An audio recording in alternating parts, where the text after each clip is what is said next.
peach. coming up. What'd you say? It's peach. Okay, it's peach. And I am coming up on the end of it. Crazy. And I've been using this since I got here. That's how long it took to Is that a mole? That's not a mole. No. A moleskin? That would Last night. Did you watch this? just slide it over to her. Maybe you should use this. All right. Is everybody ready? Yes. Okay. Good evening, ladies and gentlemen. This is your bi-weekly? I always do this every meeting. I'm going to have to figure this out. It is. Bi-monthly. Bi-monthly, thank you. No, that would No, be it's one. bi-weekly. No, it's not bi-weekly, it's twice a month. Yeah, So it's twice not a month. bi-weekly. Sometimes it's 3 weeks, so it's not Crazy. bi-weekly. Twice a month. This is, it is Wednesday, February 27th, 2019. And this meeting is being audio and video recorded. It will be broadcast live on Channel 9. It will be replayed according to the schedule, and it will be placed on YouTube. And with that, I ask that everybody stand for the Pledge of Allegiance, please. I pledge allegiance to the flag of the United States of America and to the republic for which it stands, one nation, under God, indivisible, with liberty and justice for all. Mr. Chairman, while we're standing, I would like to mention the passing of Judith Lake.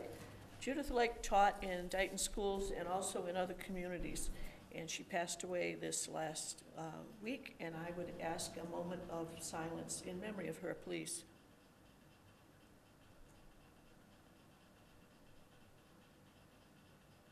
Thank you. Thank you. And our condolences to the family of Burns. Okay, so we don't have public, so I'm going to make a suggestion. I will entertain motions to move an agenda item out of order, specifically 5F, Town Accountant's Budget. Our town accountant is here this evening. And I know the weather's supposed to get bad tonight, so I think it's appropriate to move that since she's present. I so move. Second? Was there something you were I was gonna say? just gonna say that our Discussion? in case anybody's following along with an agenda, our 7:30 is delayed. Oh, yes, I'm So sorry. we're not kicking anybody out. Yes, I'm sorry. So we're moving out of order, and the Board of Health, who was supposed to do a presentation at 7:30, is having their own public hearing that started at 6, so they may be a little late. Okay, so town accountant's budget. And as we've been doing, everybody gets a chance to ask questions. Ms. Louise, if you want to present anything, and then we'll do repeat questions after everyone's had a chance to ask one. My only question, well, actually, did you want to present anything? Everything for me No, I was have all cut the and information written down on the budget, so. dry. Yeah, no, that was really Have helpful, by the way. That was really helpful, it helped me. My only question had been the audit, but I had recalled that the FinCom had wanted to move that from free cash to the operating budget, so that was my only question. Yeah, Does that so make it's a sense? special article and it's a yearly thing, so it should be in the budget anyway. Thank you, and again, thank you for the comments.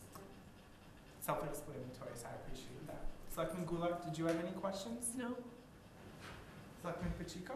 I do have a question. Now, Sure. it's my understanding that you've taken over, the town administrator has taken over the responsibilities of procurement. So was this reduced, what do we see here? This is the town accountant's budget that she's always been paid So- out of. The procurement item that you're referencing Yeah. was out of the Board of Selectmen's Correct. Okay, budget. that's what I was So wondering, you would why, have- why it wasn't reflected here. Mhm. And in that 2.93% rather than 2%, is that because of 2 extra days? Extra days, And yeah. yes, and she's done the math. She did the next- math and the next year. explanation. And even though, and it looks like the budget's has been increased a lot, a lot of it's because of the buyback. The buyback From the- and the added 19,000 for From the the audit, audit. the 20. Yes, So, right. and that's And not that like, has to- it's not truly additional because we would go to town meeting and ask the Correct. residents to pay. We're for changing that. the way. We're changing the way we're doing it. Special article, raise and Right. So we- appropriate, Now it's going to be budget, part of raise this and budget, yeah. And last year it was raise and appropriate. Yeah, I think it's to like, get it's us a yearly used to it. thing. Right. Yeah. It's not, I don't think it's ever been free cash. Yeah, I think mean, I've only been here for Yeah, the I one. don't think it's ever been free cash. A special article, you're exactly right. You gotta pay for it. So that wasn't my only question, or questions on that. Selectman Goulart, did you have any other? No, I'm any all set. questions? Selectman Pacheco? I'm all set. Madam I Administrator? do not have any questions on this budget. Thank you for being here. Did you have anything else? Okay, so at this time, I will entertain motions to approve, I don't know if that's the right word, to recommend from the Board of Selectmen this budget. I'll make as a motion prepared. that we recommend to the Finance Committee that they approve this agenda, this budget here. For the town accountant. Second. Motion and a second. Any further discussion? Hearing none. All those in favor say aye. Aye. Aye. Opposed? Abstentions? The ayes have it, and that motion passes. Thank you very much. Okay, so we did 5F, and our 7:30 PM budget presentation is still not present. We'll move back to public input. Mr. Higgins, did you have any public input? Okay. Could I just make Sure. an announcement? And I'll do this if I Absolutely. remember, I'll do it at the end of the meeting. Last night, Selectman Pacheco and I took a tour of the new modular classrooms at the elementary school. When we were in the library, the high school principal made a request. They are looking for volunteers to help put their library back in shape. The library had been divided with portable dividers because there were 2 grades in that library. Now that all of the students are in their appropriate classrooms, the library needs to be put back into order so that the students can use the library. So, if anyone has library experience and is willing to volunteer to help get the library at the elementary school, I'll call it in working order, please get in touch with the principal, and she will explain what's needed. But the person or people must have library experience because they don't have anyone there who could train them on how to do this. So, thank you if anybody's willing to step up. Okay. Thank you for that. We're gonna move to, did you have any public input? No. Okay. Thank you. You're welcome. We are gonna move on to Town Administrator report. Madam Administrator, you have the floor. Thank you. Good evening. My report is very short this evening. The town has rolled out a new phone system. We are now connected on one phone system, which is more of an internal thing than anything else, but it did remove the long distance lines that were attributed to individual desk phones. We made that change. We got a better product that doesn't go down if our internet is out. The phones won't go down. There's an 8-hour backup in case that happens. There's some other items for us to do administratively that we couldn't do before that just speeds up operations. So it's really just an update that we do have a new phone system. If you're calling public, you'll get a different menu. It's a little bit longer because we're all together. But if you're looking for a department not on the first option, you just go to option 8, and then you'll get a whole other list. And by just the basis of time, you'll start to know everybody's extension and all of that. And I did encourage the department heads to start giving that out, and specifically their desk phones too, because that is no longer a long distance charge to a Dayton resident. So that is a change. So that's all. And they could update their individual web pages, or if we have a list of like everyone's numbers, then we can do that ourselves. Yep, absolutely. I'd be happy to help with that. And the selectmen are still option 1 if you want to call us. Okay. Did anybody else have a question on that? I know it's No. okay. No, thank you Thank you. everyone for doing that. I know Mrs. Brady was pivotal in that as She well. deserves ridiculous amounts of accolades for all of the trouble. So she was amazing, and really it wouldn't have happened without Karen. So thank you so much. The next item is another grant opportunity. The MVP program is the Municipal Vulnerability Plan. You may have heard a lot about climate change initiatives coming out of the governor's office.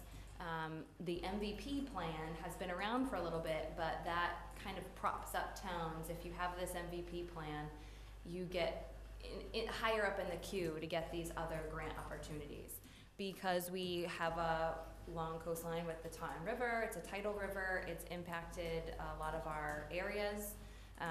So with culverts and stormwater and drainage, so we're a pretty good candidate for this. So I'm asking, I believe you have in your packets the letter of support, which is required as part of the planning grant opportunity. And Bill Napolitano, who helps us with everything, is going to help us with this as well. So thank you, Bill, and thank you, Serpid, for the assistance.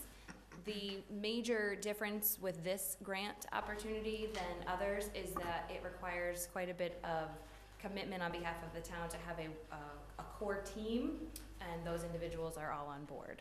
That would be Todd Filling, the health agent, myself, Tom Ferry, the highway superintendent, and our emergency personnel, police and fire chiefs. But in a little bit of a limited role there. It's mostly stormwater, highway, and myself. Building. And building. And building, oh my gosh, I'm sorry. Sorry, Jim. So before I entertain, I'm sorry, did you have? I do not, that's all I want to do. Before I entertain motions to act on this municipal vulnerability plan letter of support, did my colleagues have any questions? I did not. I have no question. Selectman Goulart? I attended the meeting with Tom when we went to the Fish and Game headquarters last year, when the governor came out and spoke about this initially, so I'm all set. All right. Okay, I will entertain motions pursuant to approving or signing, authorizing the letter of support. So moved. I'll second that. We have a motion, and we have a second. Do we have any further discussion? Hearing none. All those in favor say aye. Aye. Opposed? Abstentions? The ayes have it. That motion passes. Do you want us to just sign it? Just sign one, and then I'll hang on to that, because it will go as part of our application Mhm. packet. Thank you very much. You're welcome. Thank you. Thank you. Just a moment, public.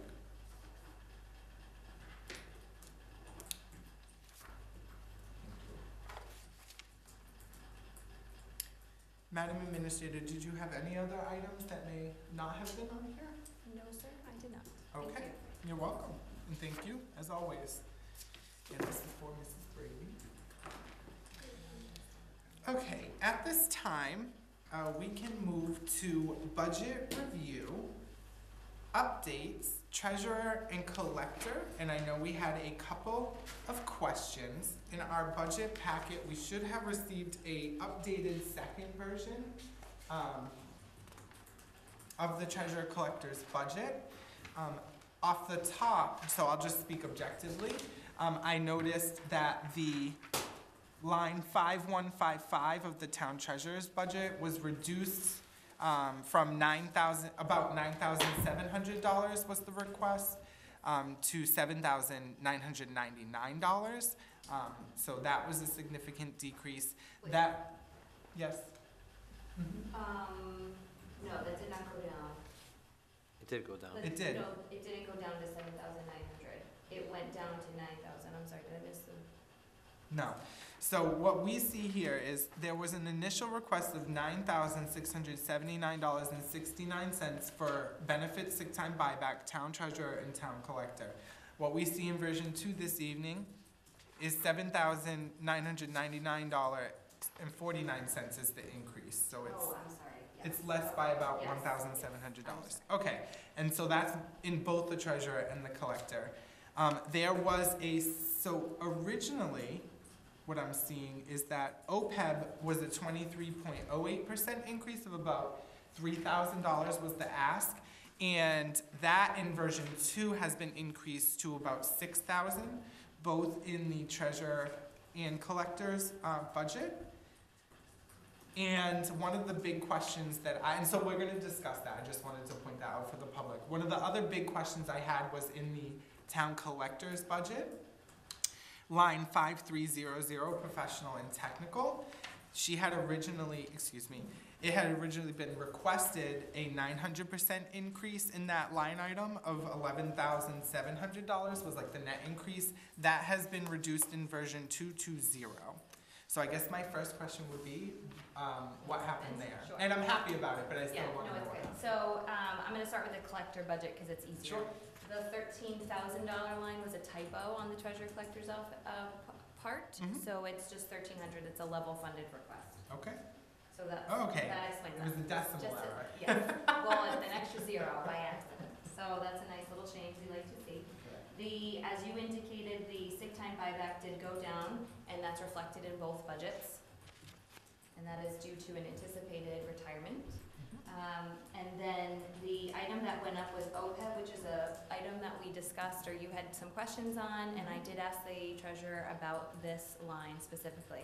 So Selectman Goulart was correct that this is a outside vendor who essentially, it's not bond counsel, it's not like that, but they help and audit our liability for retirees and current insurance liabilities that we have to pay for. And I do have to say that the treasurer has been very aggressive in a good way of preparing us for our other post-employment benefits, that's what it stands for, OPEB, for our liabilities. So every other year, this audit, which is a census, just to get us on the, it tells us exactly what we're potentially gonna owe based upon what we have going on right now for employees and retirees. Okay, I'm So satisfied that with went that. up, she increased Sure. that. And I'm okay with that because of the other reductions. So just so the public knows, there had been, in the original version 1 request, a total between both town treasurer and town collector budget. A proposed increase of about 25%, and in the revised budget, the proposed increase has been reduced to about 11%. So that's important to point out. I had one last, I'm sorry, I want to move to my colleagues because I already asked my one question. Selectman Pacheco. Yes, so in the first town treasurer, 5101, it's been increased by 5.43%, and that's because of the step increase for 20 years. Is it the same for the town collector? Yes. It's going up the Yep. same, but Puts there's it no in half. but there's no comment there. That's the only reason why I'm asking if that's. Correct. So the budget for the town treasurer is going up 16.17%, is that the budget? Yes. And for the town collector, it's going up I'm sorry, you're right. 11.35%. Yes. And originally it was 15 and 25. Yeah, but it's still, Yep. it's a little bit of an increase there. Mhm. Absolutely, but I'm okay with it because it's less of an increase than it was in version 1. One last question, not to Nicola and I'm sorry, Selectman Goulart, did you have a question? No, I just had a note that we okayed it contingent on the questions that have just been answered, so. Okay, so we don't have to, Well, I actually would like to request the change because she made, unbeknownst, I didn't know there was those errors, or those changes. oh, because they were actual changes, Right, you're right. I would Yeah, request it wasn't a just that, they revote. didn't stay the same. Right. Okay, so we'll have to revote. Did you have any other comments, questions? No, I'm all Okay. set. My last question was postage meter. I'm not gonna die on the hill about this, but did we get an explanation on the increase request? I know it's only $500. Is that just postage, cost Postage. of postage, or increase? Well, both, cost of postage, and then our town is actually growing, Increased so there's mailings. more Okay. people to send bills to, All right. and letters. I shouldn't say just bills, but mostly And it's we bills. shouldn't say just 500 either, Mhm. because that's, Everett Dirksen. Mhm. We need like a little bust of them to remind us. Absolutely. Did you research Everett? Well, you. I did not. It's important enough to have a building, so. Correct. Did we have any other questions, Selectman Pacheco? I don't have any Selectman questions, no. Goulart? No. Okay, at this time I will entertain motions to approve version 2 as presented this evening. Mr. Chairman, I'll make a motion that we approve version 2 of the treasurer collector's budget as presented this evening with revisions. I'll second that motion. We have a motion and a second discussion. I just wanted to thank the treasurer, our town collector, Mary Hathaway, for getting those answers back to us so quickly. So that was amazing. We appreciate it very much. Hearing no further discussion, all those in favor say aye. Aye. Opposed? Abstentions? The ayes have it, and that motion passes. Next on the agenda, just making sure our 7:30 appointment still isn't here. We're at about 10 minutes before our 8 p.m. appointment is here. We will move to item 5C, Town Administrator's Budget Request. Madam Administrator. So I know this has been before you already, but I am just looking for a vote for recommendation so that we can put it into the budget document that the Finance Committee will eventually see during their meetings. But I'm, of course, here to answer questions.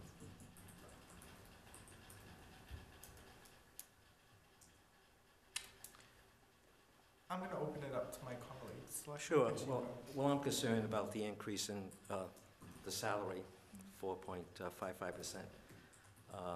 We're talking about an increase of $5,000, which is a little bit of money. Normally, we've been giving people the 2% plus adding those 2 extra days, so it goes up a little bit more than 2%. So I'm troubled by that amount. I know that we've asked, and I think they're going to provide to us some of the salaries for the town administrators in the area. I believe that you would. I've given that to you, Okay. but I have a copy and I Sure. can give it to you again, no problem. No, I But- have my. Yeah, but my concern is that you've been here about 15 months, and then to get that kind of an increase, so the public knows, the salary we're talking about is, presently it's $110,000, and there's been a request to increase it to another $5,000, which would make it $115,000, which we have to be, watch the dollars for the town, and that's, I'm just, and so I'm not in favor of increasing the salary, 4.55%.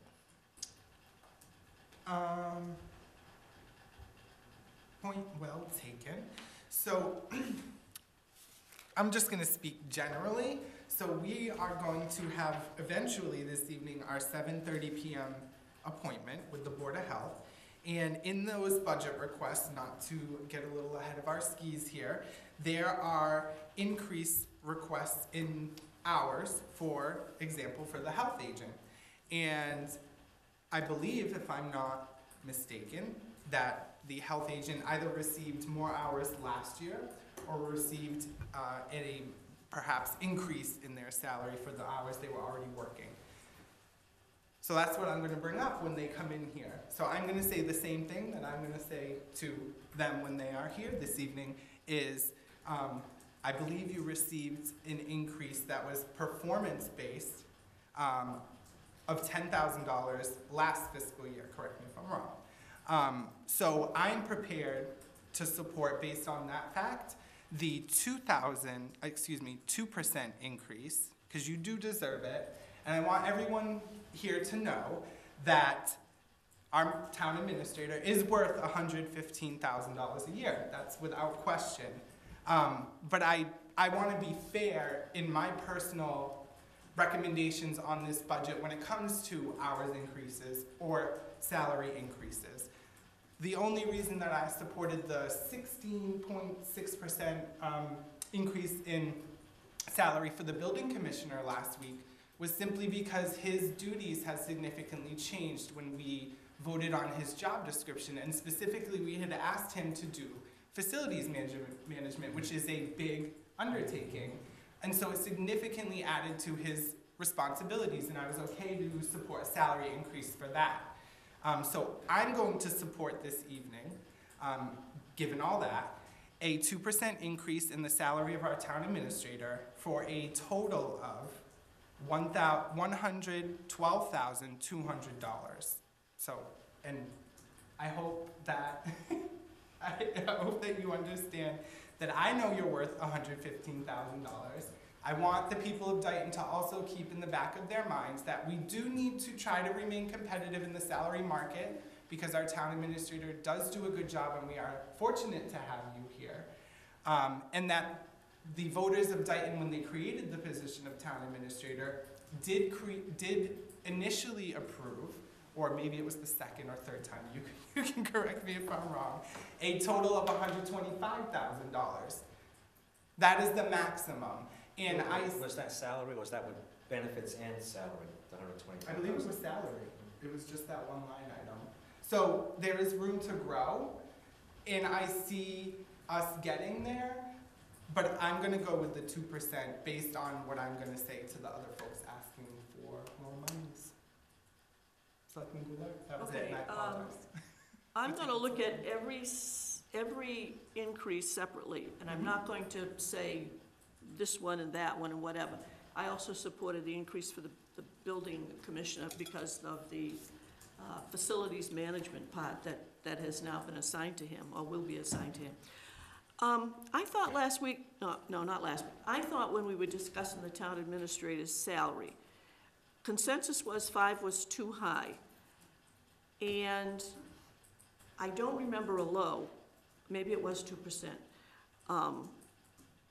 But I thought that somebody mentioned 3%. So what I'm looking at is somewhere in the middle and going to 2.5%. I thought somebody mentioned 3, somewhere between, around 3. Mhm. So you're at 2. Yep. I thought somebody said 3, so I'm looking at 2.5. But the other problem we have is, I realize we gotta plug a number in, because we're working on a budget. Mhm. But when we talked salary increases, last year, that's when we were required to get formal evaluations done. And all the people we evaluated and have formal evaluations for, not the town administrator, because hers is coming up. I'm not aware we're doing any kind of merit increases based on those evaluations. We had, I presented to you some sort of range, we all sort of agreed it's difficult to peg down, so we sort of just stopped it. I think we decided to You mean go, the you and I standard were. process across the board based Right, on the like, numbers and we those had like a range evaluations? of percentages Yep. based on scores, Mhm. and Selectman Goulart and myself are to get together and determine it for next year, what the thing will be, what the range or scale, I guess, will be. But that this one would be to do it as you've always done it, with sending the budgets over to the finance committee with your recommendations. So they would see the department requests and then the recommendations. So That's what that's kind of basically a- I'm doing here, 'cause that's- So we completed the assignment we were given, Yes. develop the professional evaluation procedure and the form, and do the evaluations. And I said, of course, we haven't done town administrator yet, but then when we looked at the evaluations, it was clear to us, how do you determine dollars? So I'm just looking back at what I seem to remember from Mhm. last time we just, not this week, probably the week before that, when we asked her for more information on. So anyhow, I'm willing to split the difference and go to 2.5% increase. So, just so the public is aware, so let me back up. So that's fine with me. So this would be the difference of my proposal of a $2,200 increase, a 2% increase. Selectman Goulart's proposal would be a 2.5% increase, which would be a $2,750 increase. I'm okay with that. Selectman Pacheco? I'm okay with that, I guess. You prefer 2%. You like I my prefer proposal? 2%, but there's 2 extra days, so I'm okay Well, with it. that's actually what I So was it would thinking. increase it a little bit more than 2%. Madam something. Administrator. I was just gonna say, my contract reads it's annual, so the 2 days don't, Oh, I see, okay, yeah. Well, this is a gesture of I kindness. know it is, I'm just, I Just want, kidding. in the So full we should go disclosure, back I to, just want so you we to should go know. back to 2% then, is that your recommendation? Stop talking. No, I agree with Mrs. Goulart that 2.5% is a good compromise. I mean, we're here to save the taxpayers money, but we don't want to lose a town administrator. And I see her being in the future, her getting the increases that she requests. Mhm. I just think you've been here 15 months, you're doing an excellent job. I've never been disappointed by anything you've done, and I've been working with you for 8 or 9 months now, before that with the ZBA, so I'm very impressed. I wasn't part of the Board of Selectmen when they hired you. I'm glad that the board did hire you, so Thank you very much. obviously we got an Best evaluation. decision we ever made, right?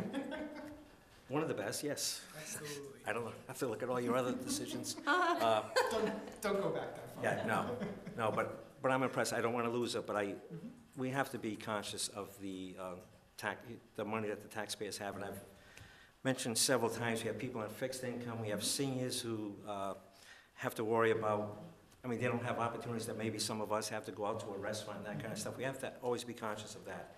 And I think our town administrator understands that also. So if Mrs. Goulart wants to make that motion, that we go to 2.5%, you've got a specific figure, I will support that. Okay. So. Is there, I'll make the motion. Yeah, man. Mr. Chairman, I move that the town administrator's salary be increased by 2.5% for FY '20. I'll second that motion. Should we mention how much? Yes, you had a figure, was it $2,750 increase in the salary? $112,750 total for line 5105. Okay. So we have a motion and a second. Any further discussion? Anything else? I just wanna say thank you. Thank you for the opportunity, number one, the kind words, and this increase. I love Absolutely. it here. Thank you. We love having you here. Oh, Absolutely. wait a minute, we haven't voted, maybe we should rescind that. Yes. She's that happy? Maybe we should go down to 2%. No. And before we vote on this particular item, I just wanted to point out there is a 400% increase in line 5131 overtime / additional hours. That's actually due to the intern program, which will be under your budget Yes. and control, and so we appreciate that. So in case anyone was wondering what that was. Any further discussion? Hearing none. All those in favor say aye. Aye. Opposed? Abstentions? The ayes have it, and that motion passes. Our 8 a.m. is not here. Just, Sure. just so you know, the, he's, 8 p.m. 8 p.m., 8 yeah. a.m. he's at a ZBA meeting, it's still going on, and I know he's gonna be up here whenever he's Sure. available, so, Okay. they didn't have a long agenda, but they do have some items that they had to discuss, so he'll be here at some point, so. Thank you for that. And Board of Health is tied up with a public hearing. We're busy night tonight, Town of Dayton. Okay, so let's move on to item, So that Sure. vote was just for the salary. you're right, we have rest to of approve the whole uh, thing. I'll make a motion that we approve, Thank you, Madam the Administrator. budget as amended, and make a recommendation to the finance committee that be approved. Second. We have a motion and a second. Any further discussion? Hearing none. All those in favor say aye. Aye. Opposed? Abstentions? The ayes have it, and that motion passes. Next, we'll move on to the Finance Committee's budget. This budget had a decrease overall, net, of 1.56%. There was the standard 2% in stipend increases for the membership, which amounted to $78.16. I have no questions on this. Selectman Pacheco? Well, I think this is typical of the finance committee, the good job that they do, that they've actually reduced their budget, so I'm impressed with that, so. Mrs. Goulart's okay with it, I'm gonna make a motion that we recommend, well, do they address their own budget? Or does the finance committee deal with that? Oh, it just gets recommended with Yeah, the whole bunch. This is what they recommended, Yeah. essentially. So, oh, Mrs. Goulart wants. Did you have any questions, Selectman Goulart? No, I think the travel reimbursement, the in-state travel is probably reduced because I'm not sure if anyone goes to the Association of Town Finance Committee meetings. I used to go when I was on the Finance Committee. They only have like 1 or 2 meetings, regional. No, I know one's a training, but there aren't any new members on the FinCom, so they may have gone to previous trainings and they're just not, going. Any further questions? Nope. Discussion? All right. All those in, do we have a motion? No, we For a don't. Second? I'll make I a am mo- entertaining motion. I'll make a motion that we approve, we approve the budget of the finance committee and recommend that they accept it. Second. We have a motion and a second. Any further discussion? Hearing none. All those in favor say aye. Aye. Opposed? Abstentions? The ayes have it, and that motion passes. Reserve Fund, 132, same page. This is level funded. I have no questions on this. Selectman Pacheco? Yeah, I just want clarification for myself. This is my first budget process, so what is the reserve fund? That is, After the final town meeting in the fall, it's usually when we set the tax rate, if there are any unforeseen expenses that we need to cover, the reserve is there to do it. It's and if we don't spend it, it goes back into the estimated receipts, free cash. But it's a little cushion Yeah. if something comes up. So I'm okay with it. Mr. Chairman, I'll make a motion that we approve the reserve fund budget, level funded at $50,000 for FY20. I'll second that motion. We have a motion and a second. Discussion? I just have one comment, I'm Sure. sorry. If anybody is requesting a reserve fund transfer, it goes here to the selectmen and also And the the finance FinCom. committee, so you'd be in the loop on So we- how it's been used as well. Okay, good. Nothing's gonna get by you, Selectman Pacheco. And just so the public is aware, in fiscal year 2019, 50,000 was budgeted and $0 has been expended as of December 31st, 2018. Any further discussion? Hearing none, all those in favor say aye. Aye. Opposed? Abstentions? The ayes have it, and that motion passes. Next on our budget review agenda this evening, we have 158, which is tax title foreclosure. So just a moment. And this also was level funded, so I did not have any questions on this. Selectman Pacheco? Well, my concern is that in fiscal year 2018, $19,000 was budgeted. They spent a little bit more than $3,800. This year, this fiscal year, 2019, nothing's been spent.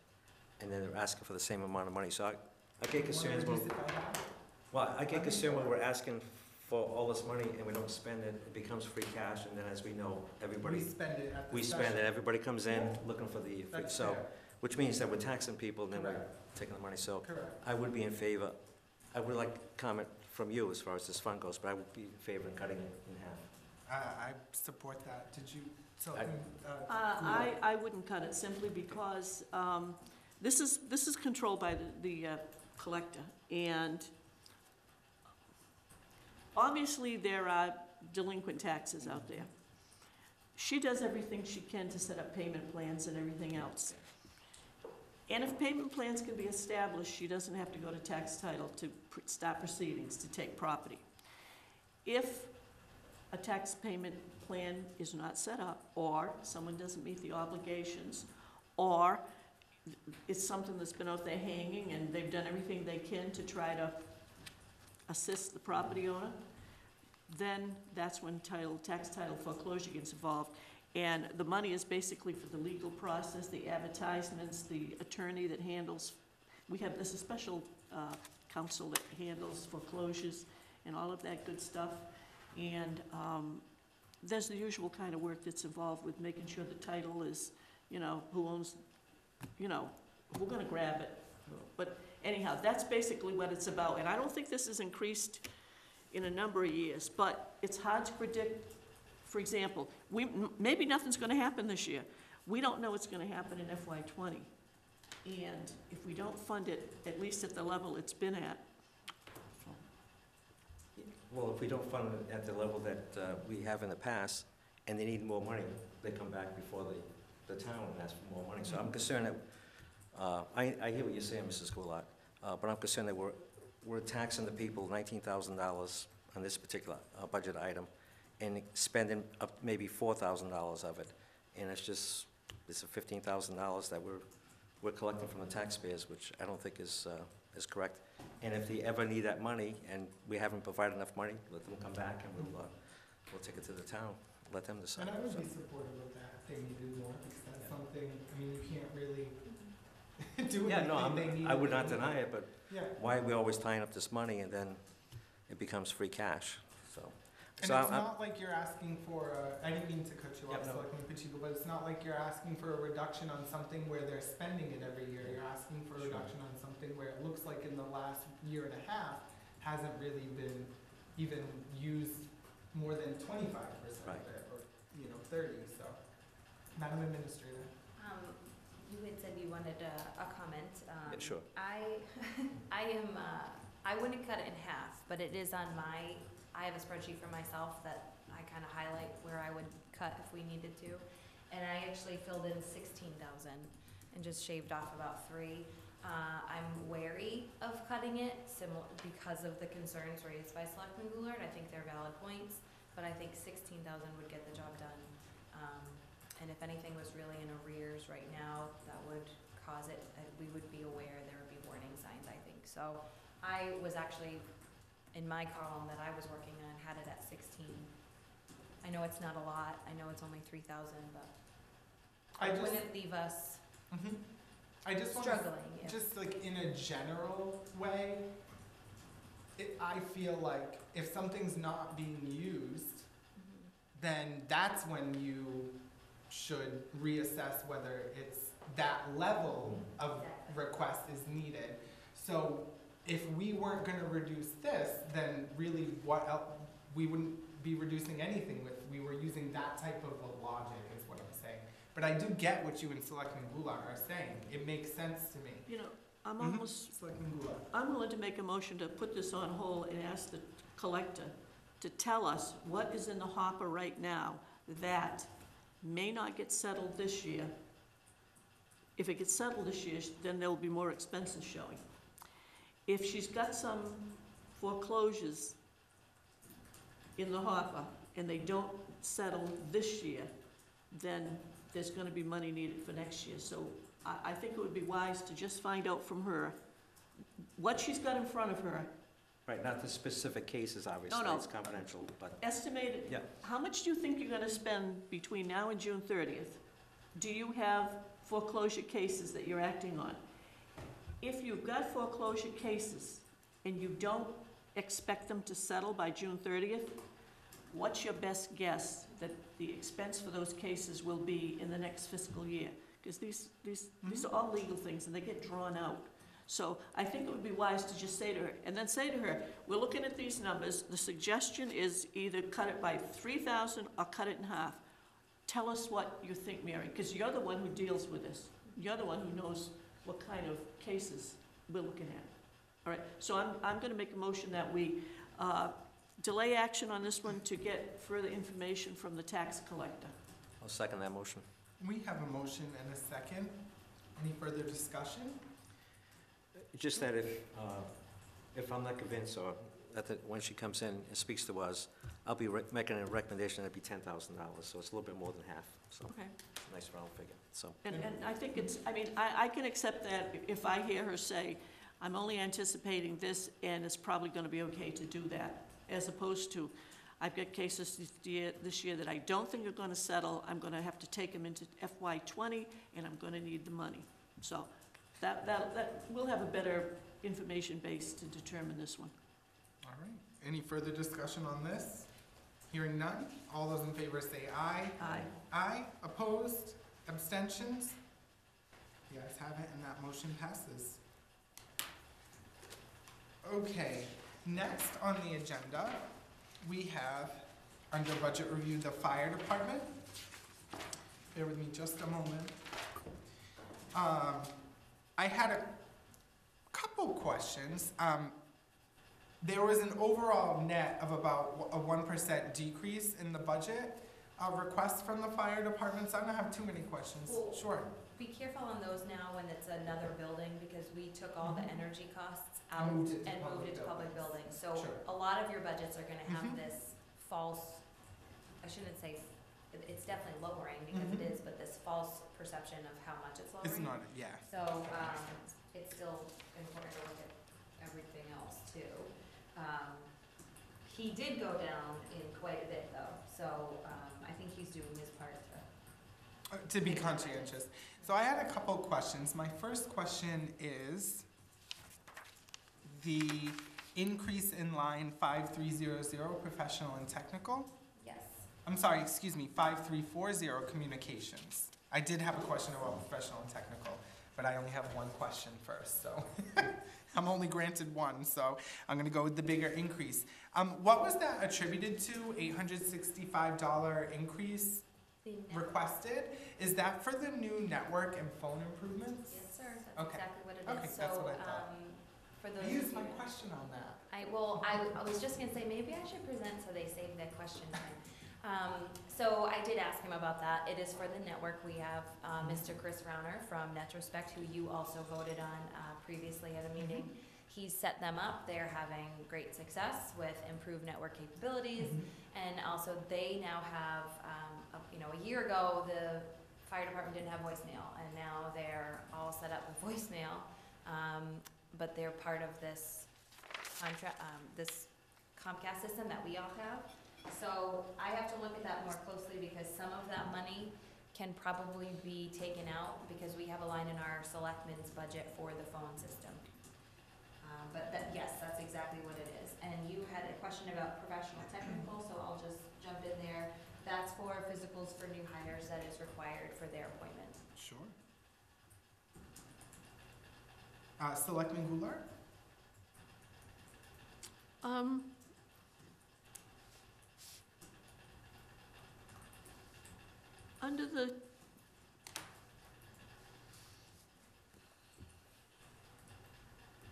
Under the chief, there's only $100 clothing allowance, am I reading that correctly?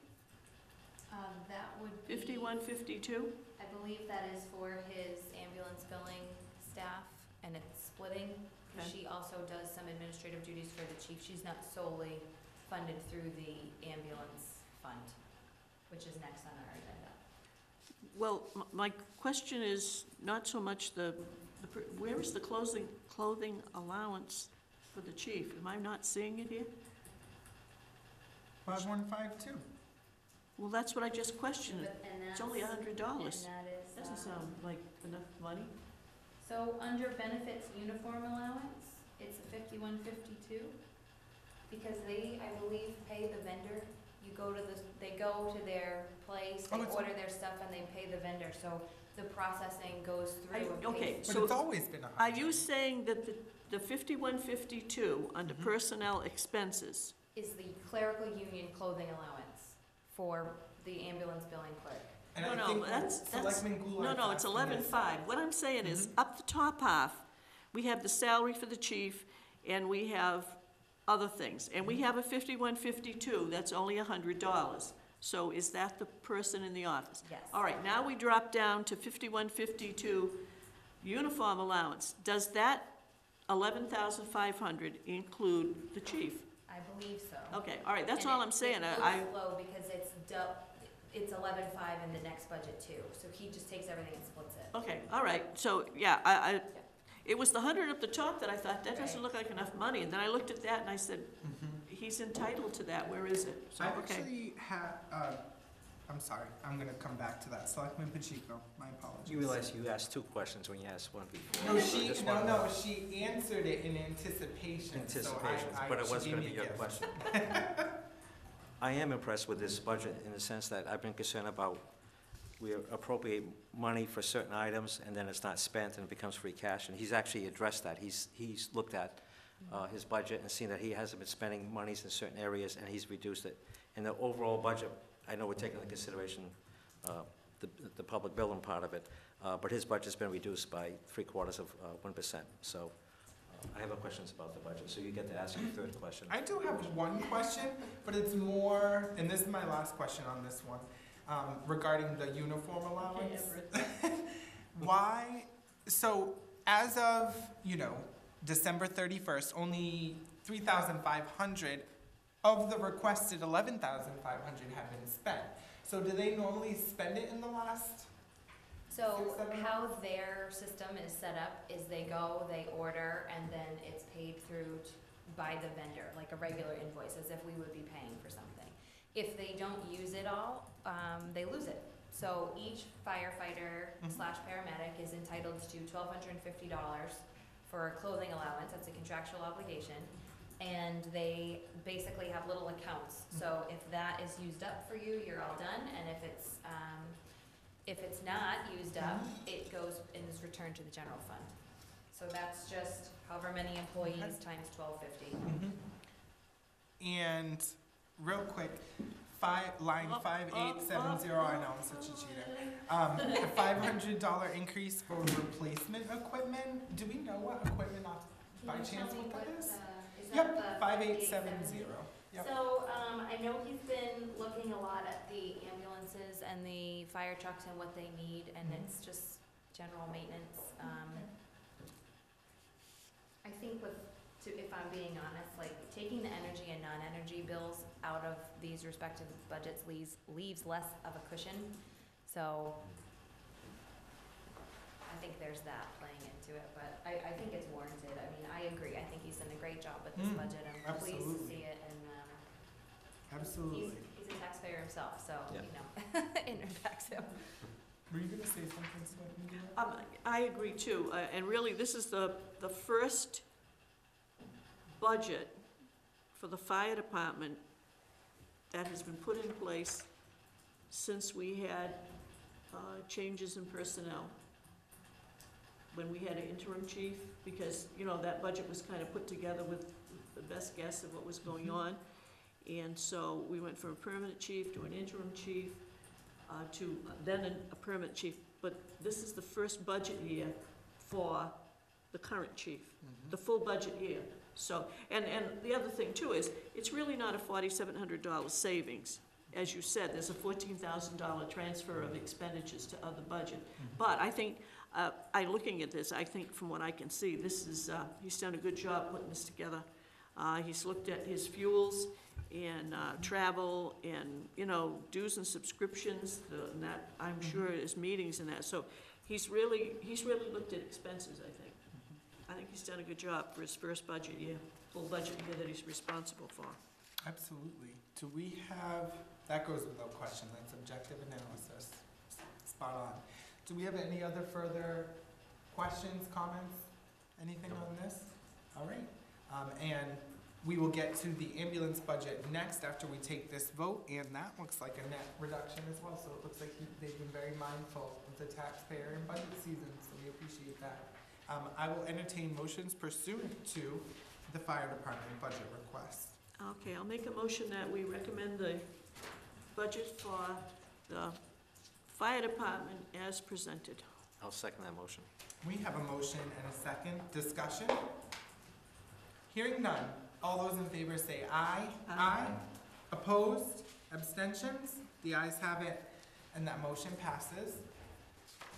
Next on the agenda, we may be rounding the bend to where our 7:30 Yes, appointment. I don't know I what think you they're meant. trickling in, so let's try to get through ambulance services. My first question would be line 5481, gasoline and diesel fuel. It is requested an increase of $2,200 over the previous fiscal year's budget request, so it's about 28%. I'm assuming that's due to the addition of the new ambulance. No, No? actually. What is So this? if you go back to the fire department, he lowered Mhm. his gas there Okay. from 10,000 to 7,500.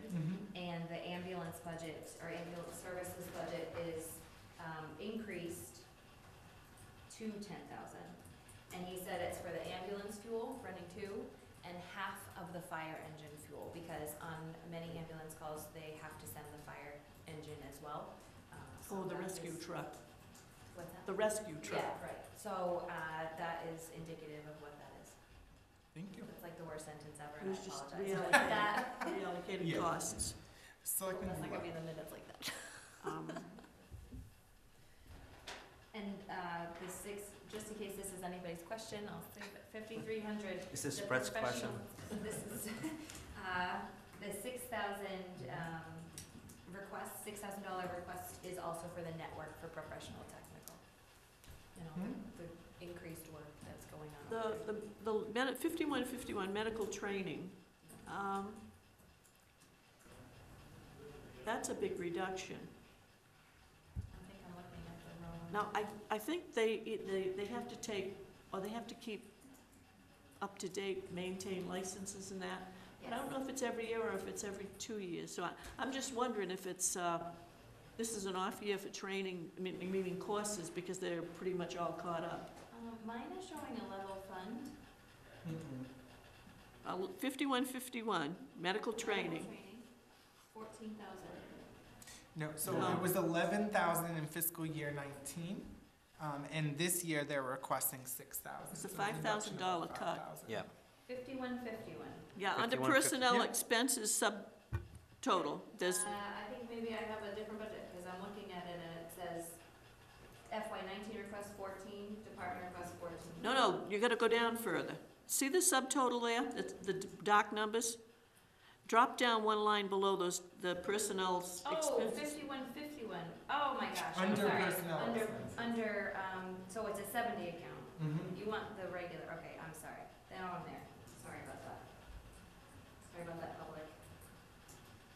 I think, so the chief and I talked about this. He, right now, sends his guys to Massasoit for their continuing education. And he's been talking about doing the training in-house. Oh, So we okay. wouldn't be paying for courses like we would pay for, it would be bringing it here and utilizing the space here. So we'd probably bring an instructor in.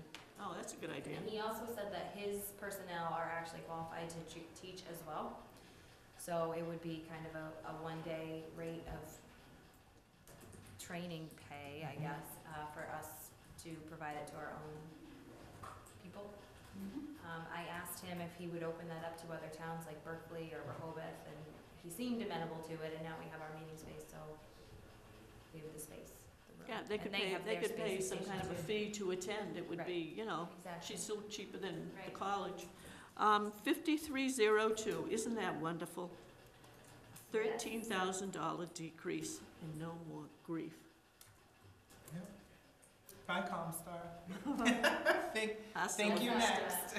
That's our ambulance billing service that we are no longer with, because we have an ambulance billing clerk who has been, by all accounts, fantastic and That's got us. $22,000. Well, I Got shouldn't us say up and best. running. Really good $22,000 It investment. just the grief, it would have been worth getting away from the grief and the continuing losses, just to pay more to have somebody do it in-house. And But we this is better. Mhm. recently uncovered an issue that Comstar is basically responsible for, and Rebecca did all of the heavy lifting and lots of digging, dealing with the federal government Mhm. during a shutdown. Mhm. So, well done. Okay, I think our 7:30 is here, so do we have any further questions regarding ambulance services? Nope. Madam Administrator, do you mind seeing if they're here? Mine, So Selectman I will Pacheco. make, I'll just make a comment that I'm also impressed with this Mm. budget here, so I'm supporting this budget. I think This- it's been looked at very carefully, and Oh, absolutely. Mr. Chairman, I make a motion that we that we recommend the budget for ambulance services as presented. I'll second that motion. We have a motion and a second. Any further discussion? Hearing none. All those in favor say aye. Aye. Aye. Opposed? Abstentions? The ayes have it, and that motion passes. They are waiting for two more. I asked them to come in Oh. when they were ready. Okay, perfect. So, and we're making good time here, so we're gonna move on to the Harbor Master budget. Bear with me one moment. Okay. My only question is regarding the salary for the harbor master, the stipend. Right now, they're requesting for fiscal year 2020 $2,500, which is a $1,460 increase essentially. What I see in the comments as the reason for this is the increase request is based on other communities, so maybe like a salary comparison, although I never saw those figures. Extra duties, not mentioned what those duties are. Written docs, professionalizing department, Fall River 2,500. Okay, so that must be the I'm sorry, salary. Yeah, and that's my fault. I put And- it in there, but I didn't do it all. And Somerset 3,500. So my issue, I guess if I have one with those salary figures, is they have a lot more water to patrol than we do. So I think that that's not an accurate comparison. I think that that's actually a false comparison.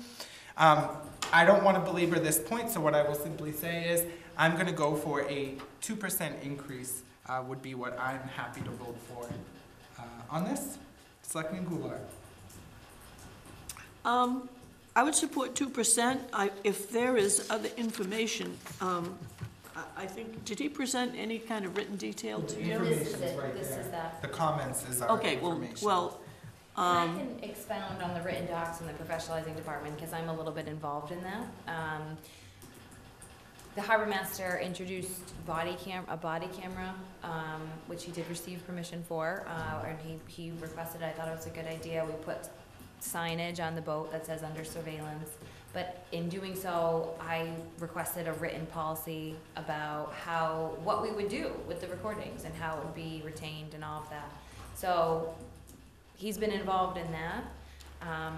Do I know if it warrants the increase? Maybe not, but he has been called upon to do other items, so. But that's what goes along with just the role of it. Now, Correct. And there are two other assistants. We Three. just added A a third. third assistant, correct, thank you for that. So there is help there, and they are paid as well. Selectman Pacheco. Well, I do have a question. Does this person, the harbor master, get paid at the end of the fiscal year? Is that how it's, because he hasn't spent any money on the salaries yet? I think. What It's happens? a stipend, so I believe it is So it's just at the- one time. Right. I mean, some people are monthly, but I don't think he is, because It's a for some of stipend. the, Like so I think he It's just just one gets it payment all every at year, once. yeah. I think the request is a little high, but quite frankly, I'm not sure if 2% is enough. I had an opportunity, as well as Mrs. Goulart this past summer, to go out on the boat, and it is pretty detailed as the type of work that he has to do and his assistants have to do, so Mhm. I But he guess... has additional help, was my logic.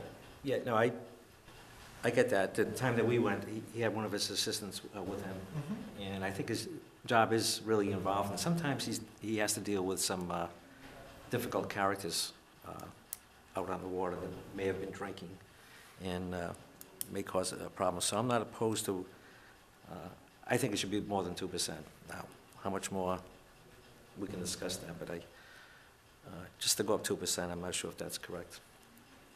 So a 2% increase, which is what I'm gonna support this evening, is a $50 increase, bringing the harbor master from $1,040.40 to $1,090.40. So did you wanna elaborate on what you do we- are willing to Do we support? get reports from him, like when he goes out in the water, do we know how many hours he's spending at a no, time? I mean, we Well, recently it moved would him go on. to his department, and Selectmen put him under the police department, so do we have any recommendations or anything from the chief? No, and he's been out, Yeah. so I didn't want to bother him at home. Oh, okay.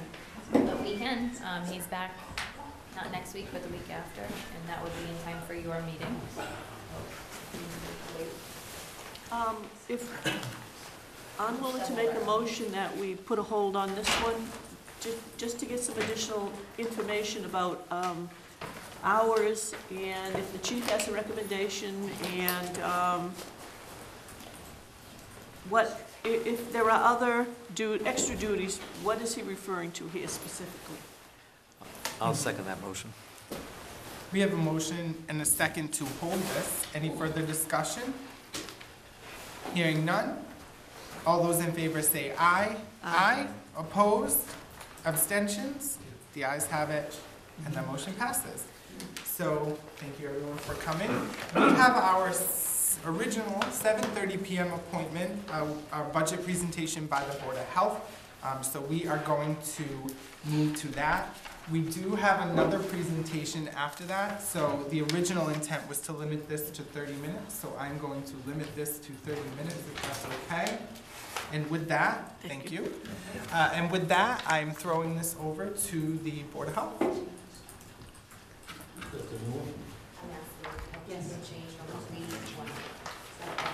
Good evening, Board. We just had, we had submitted previously a budget that was dated the 25th, and I made a few adjustments on it after meeting with the town administrator. Some of the things was, So this is different? Well, I was just asking that, I don't believe so. Okay. This has got the markups on it, I believe, because the 5,000 extra money for health and welfare is on it. Okay, so this number here is the same as this number This is the here. updated one that Ross just gave you. Right, they have budget books, and so I updated, based upon our conversation.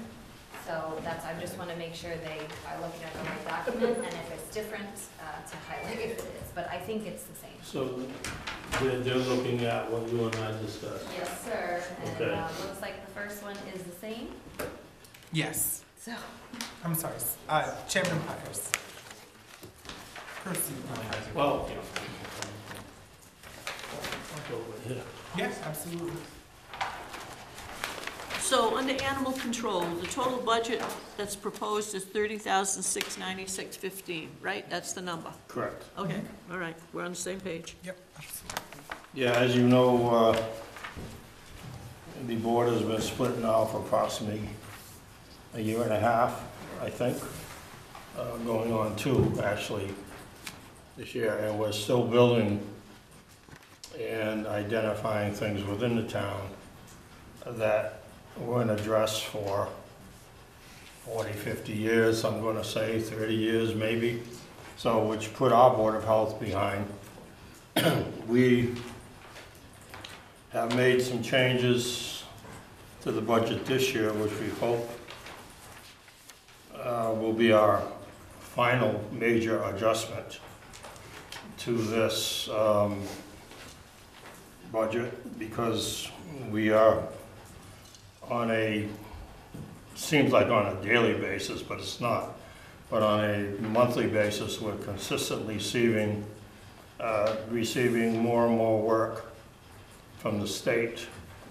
One of the things being our, the call down drills and emergency preparedness. A lot has been added to that just within the last couple of weeks.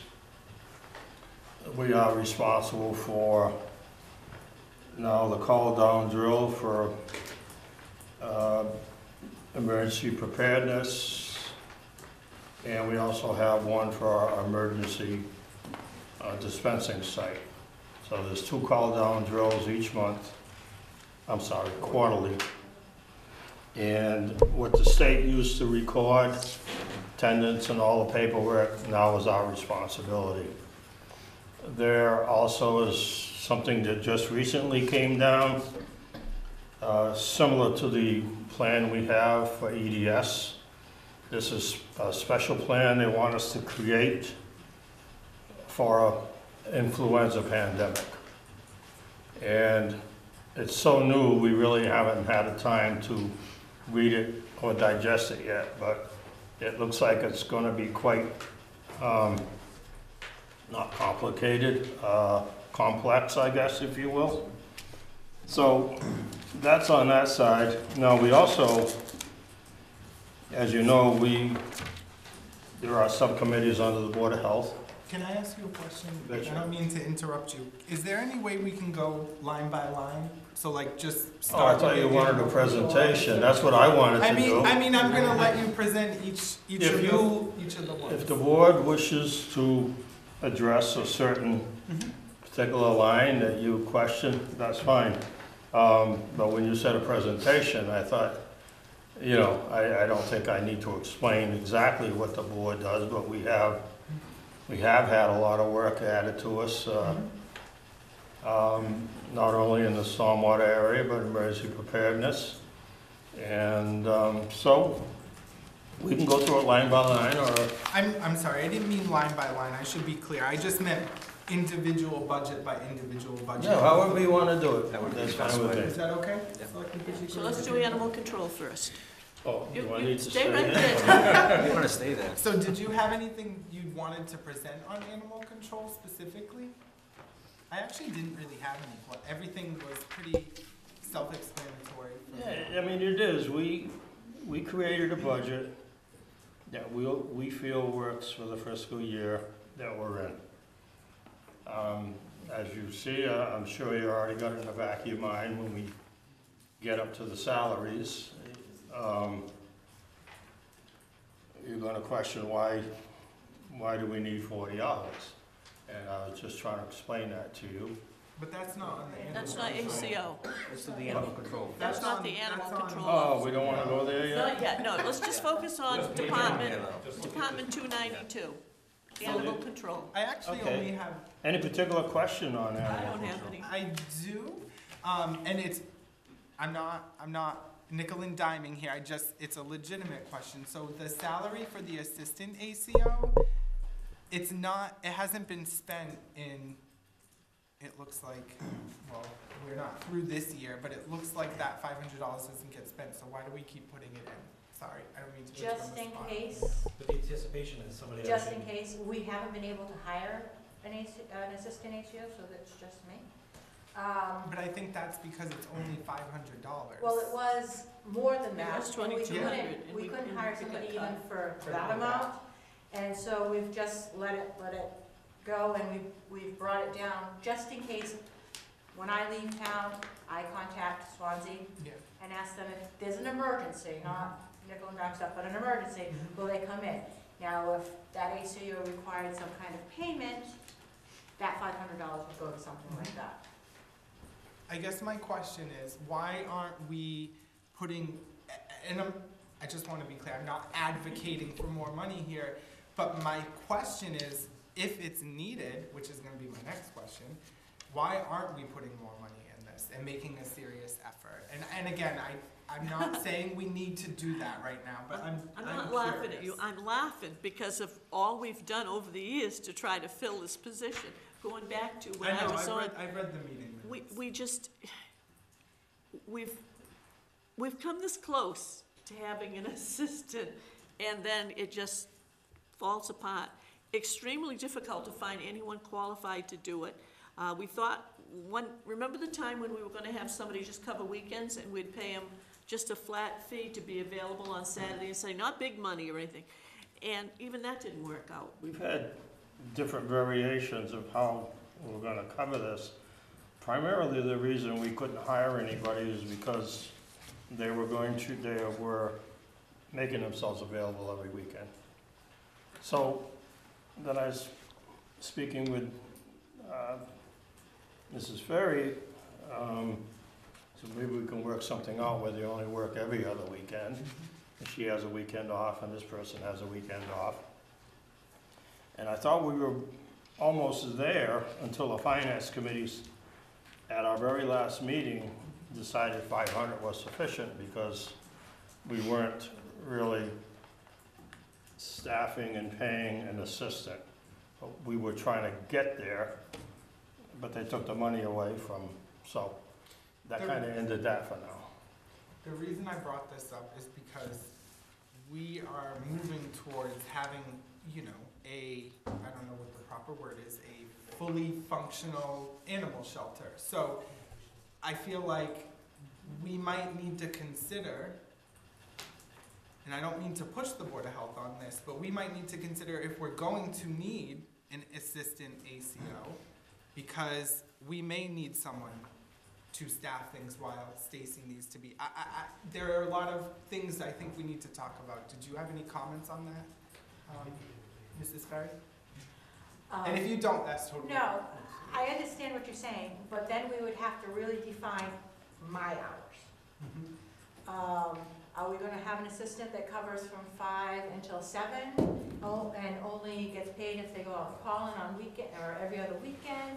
Are we going to just have somebody do weekends, which people don't like to just be in town, have to be in town on call for the weekend? That was part of the biggest problem. And you do need to be trained. The state requires you to go to training, and the state requires you to keep your, all your stuff up, all your certifications up. So there is other requirements. So if somebody had a full-time job and they wanted to do this on the weekends, it might be difficult for them. So we really have to sit down and define, are we gonna have a full-time ACO that works 8 to 4, 8 to 5, and anything after that is overtime for that ACO? That's why we have an assistant ACO. You know, I know Swansea, they do Somerset and Swansea, which they have 4 part-time ACOs that take nights and weekends. So we have to really sit down and define how this is all gonna work. Is that gonna happen before this budget? Probably not. Okay. Yeah, but you brought up a good point. With the new shelter, we could Oh, yeah. assess the needs, and with different meetings, actually talk about job description and see how that's going. Sure. And then You and- mean once the shelter is? Yeah, and then we could say, are we missing something? Do we need now an assistant? And then work from there. Has there been any discussion on money about getting a shelter? What kind of money it's gonna cost to, I mean, I know we've talked about the building down the street, but what it would cost to have a proper facility and have it meet all the requirements of the state as far as you described to us a while ago. And on top of that, the staffing that would be required. So has there been any discussion about facilities other than the time we met with you? We've talked, we're meeting again to talk about the police station. We have the $25,000 from the state, which has to be used this fiscal year. And then the town gave me another $25,000. We're trying to work within that budget to get what we need. Definitely a quarantine room, that is a priority, so the state will recognize us as a facility. I mean, I have other things that I want, but if those have to stay until we can come up with other money, that's fine. But there are a few things, and I think we can do what we need to do for the state with the $50,000 if we do it. I also wanted That's- so I was speaking to the town administrator earlier. So we got the $25,000 offered to us from the state last fiscal year as well. So I'm not sure if this is something that's a one-time thing, because we actually took it this time, or if it recurs every year. I don't think so, only because So not recurring. I think the last year we got it offered, it never went as far as the offering. I think that the governor took it out of the budget. So I'm thinking that's why it was redone this year. I think they do other towns, I think it, Okay. so I'm Yeah, not there were a thinking it's, couple others. right, I Yeah. don't think it's a recurring thing, I think it was. Okay. I'm still gonna reach out and then But that's fine, I'll get back to you on I'm that. just thinking this, but this year I had to sign the contracts and all that kind of stuff where we didn't last year.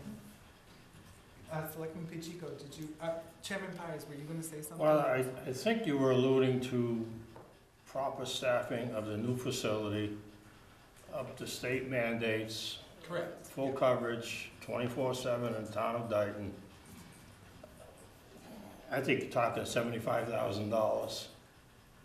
I think after hearing what I heard tonight, I think what would be wise would be to focus on getting the animal shelter and bring that into fruition, and then we can go back and assess the needs. Yeah, that was our thought, Based on exactly. And you had the big So picture, what- which is great. We're just seeing, moving first, those first steps, and then seeing what we need. I think in preparation, meeting with the finance committee, I think what we've got here is okay. You gotta be prepared to tell them about facilities, but you also need to be prepared to say to them that you may be coming back, assuming that this $50,000 gets expended before June 30th of this fiscal year.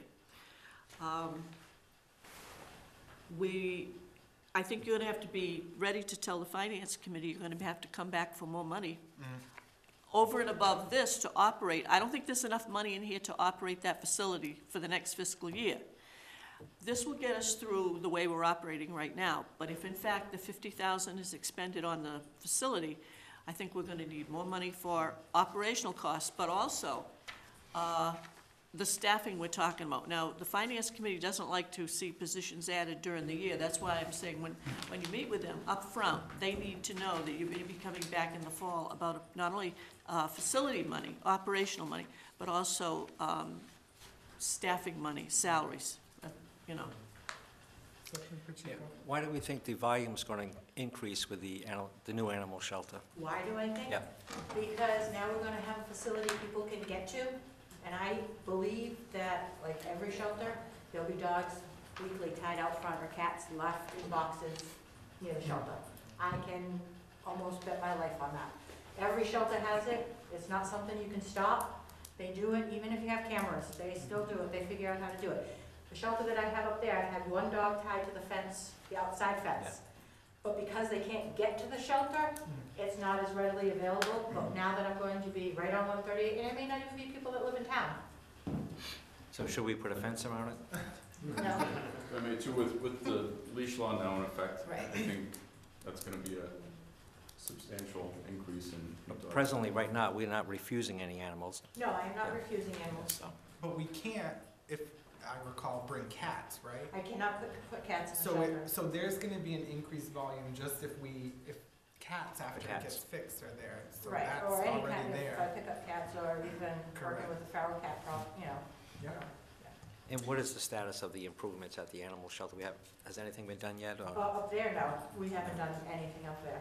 have the police completely vacated? No, and that's they're working on it, Yeah. and, you know, they're doing their due diligence, but that's what's the holdup. Okay. We do have a meeting scheduled on site, March 4th. Monday. That's the new one, right, March 4th? Correct, yep.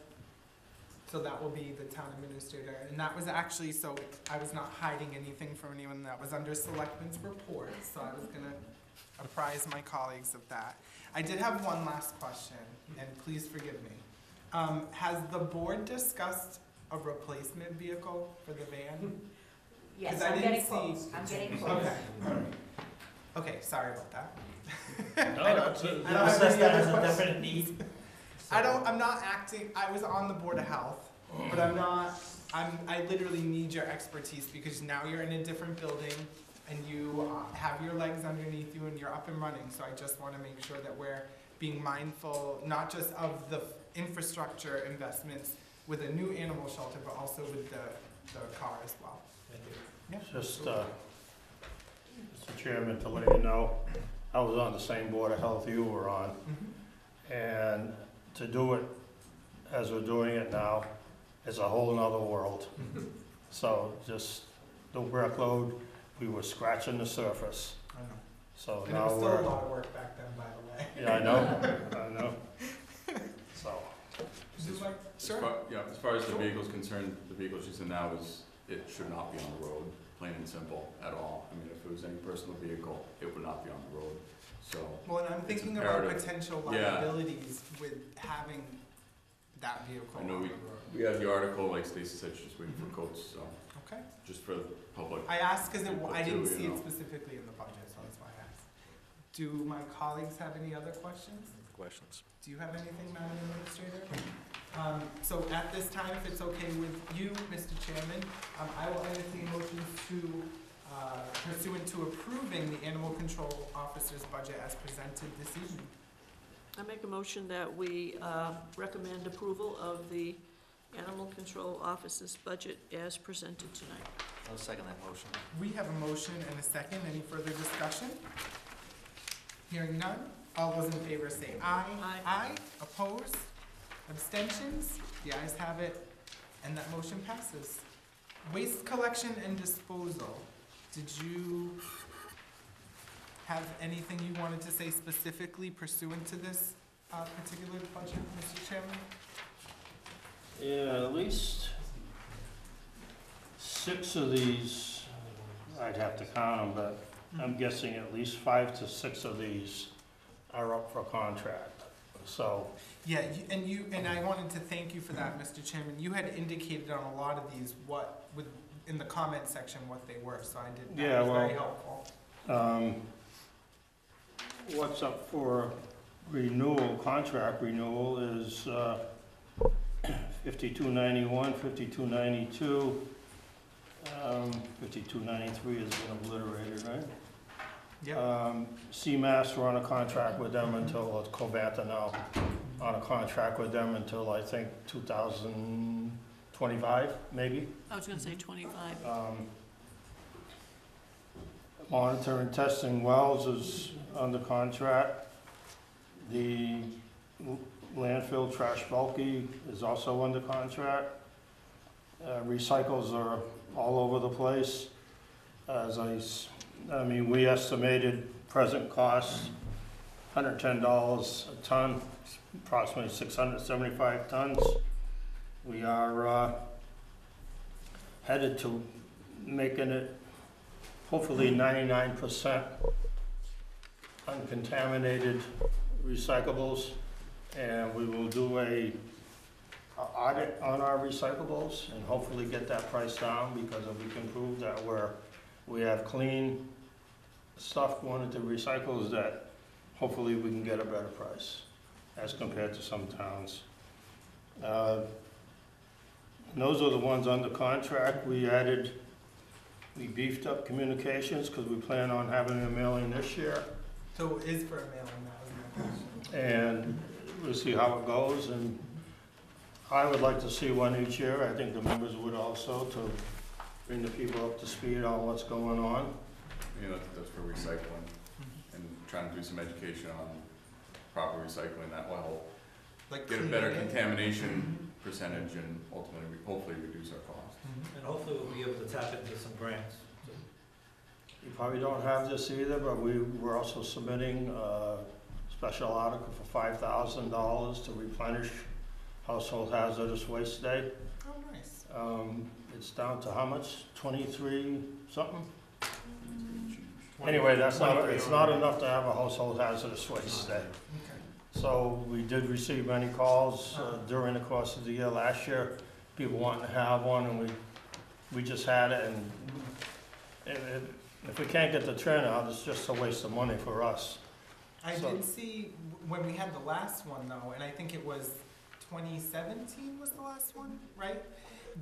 I saw a lot of outreach regarding wanting it every year. I don't know, that's sort of anecdotal, so I don't know if there would be enough to have it every year, but it seemed like there were people that would Well, be the amenable to it. setup costs and so forth, and the minimum charges in most cases range between 1,000 to 5,000. So if we pay X amount of dollars and nobody shows up, we're still liable for that money. Mhm. You know, every 2 years, I think is reasonable for a household hazardous waste day. But the frequency at which you have them will be a direct relation to how much ends up in the trash, which affects our contamination, so it behooves us to have them on a fairly regular basis. Mhm. And you think biannually is gonna be sufficient?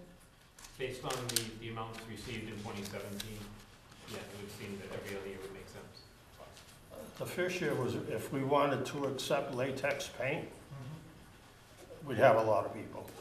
But there's something going on in the state, and I don't even, you guys may know how far it is along.